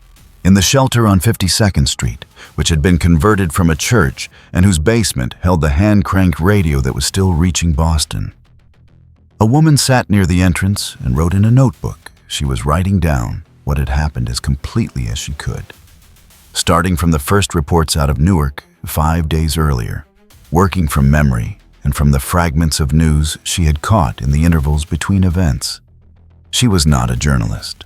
She was a high school history teacher who had been in the city for a conference when everything started, and who had not been able to get home, and who had decided sometime on the second day that if she was going to be here for this, then she was going to write it down, because things that are not written down become things that people argue about later, and the arguing does them no good. She wrote for 3 hours. When her pen ran out, she found another one in the supply cache. When the light got too low, she moved closer to the emergency lamp in the corner. She was still writing when MM came in and found the radio. She was still writing when the group from the street arrived. Starlight and Huey and the people they had gathered, 63 becoming 11, becoming 74, becoming more. As the evening went on, and the word spread that this building was open and had water and had a working radio, and had people inside who knew which streets were passable, she wrote down the number of people as they came in. She wrote down what they said about the routes they had taken. She wrote down what Frenchie said when he came in at 8 o'clock with a transmitter under his arm and the car battery on a cart, and the look of someone who has used everything he had and is now using what is left. She wrote down what Kimiko's group looked like when they arrived, 47 people, a few of them injured, all of them alive. She wrote down what the Boston station said when MM called in with the shelter's location, and it was added to the list. She did not write down what she felt, because that was not the kind of record this was. At 9:58, the automated emergency broadcast signal that had been running on loop from a transmitter in Queens shelter in place await official guidance. Do not use major thoroughfares. Await official guidance went silent. Not because someone turned it off, because the transmitter's generator ran out of fuel. The silence that followed was not emptier than the signal had been. The signal had been empty for days. Instructions drafted for a situation that no longer existed. A voice that had outlasted its usefulness and kept talking anyway, the way institutions keep talking. But the silence was different in kind. It was the silence of something that had finally run out of words, and in the shelter on 52nd Street, and the staging area on 43rd, and the bottleneck on the side street, and the corridor under the highway overpass, and every other place where people were waiting or moving or simply still alive. The stopping of the voice was a kind of marker. The last official sound of a system that had spent its final hours telling people to wait for guidance that was not coming. Nobody said anything about it. Some people did not notice. Some people noticed and looked at each other and then looked away. Across the river in the freight rail corridor, the red lights on Mechagodzilla's back continued their slow pulse in the October dark. In the shelter's basement, the woman kept writing. Outside, the wind moved through the empty streets, carrying ash and grit, and the smell of things that had been burning for days, and the sky to the south was a color that had no name in the catalog of normal skies. A deep amber gray that came from the combination of smoke and distance, and the particular quality of light that falls on a city that is no longer producing its own. At the entrance to the shelter, Starlight stood and looked south at that sky. She did not speak. She did not need to. The sky said everything that was going to be said, and she stood in it for a while, and then she went back inside because there were people in there who needed water and information, and someone to be present with them in the dark, and that was the work that was left, and she was still here to do it. If you enjoyed this video, don't forget to leave a like and subscribe to the channel, and be sure to turn on notifications so you won't miss our future videos. Thank you for watching, and we will see you next time.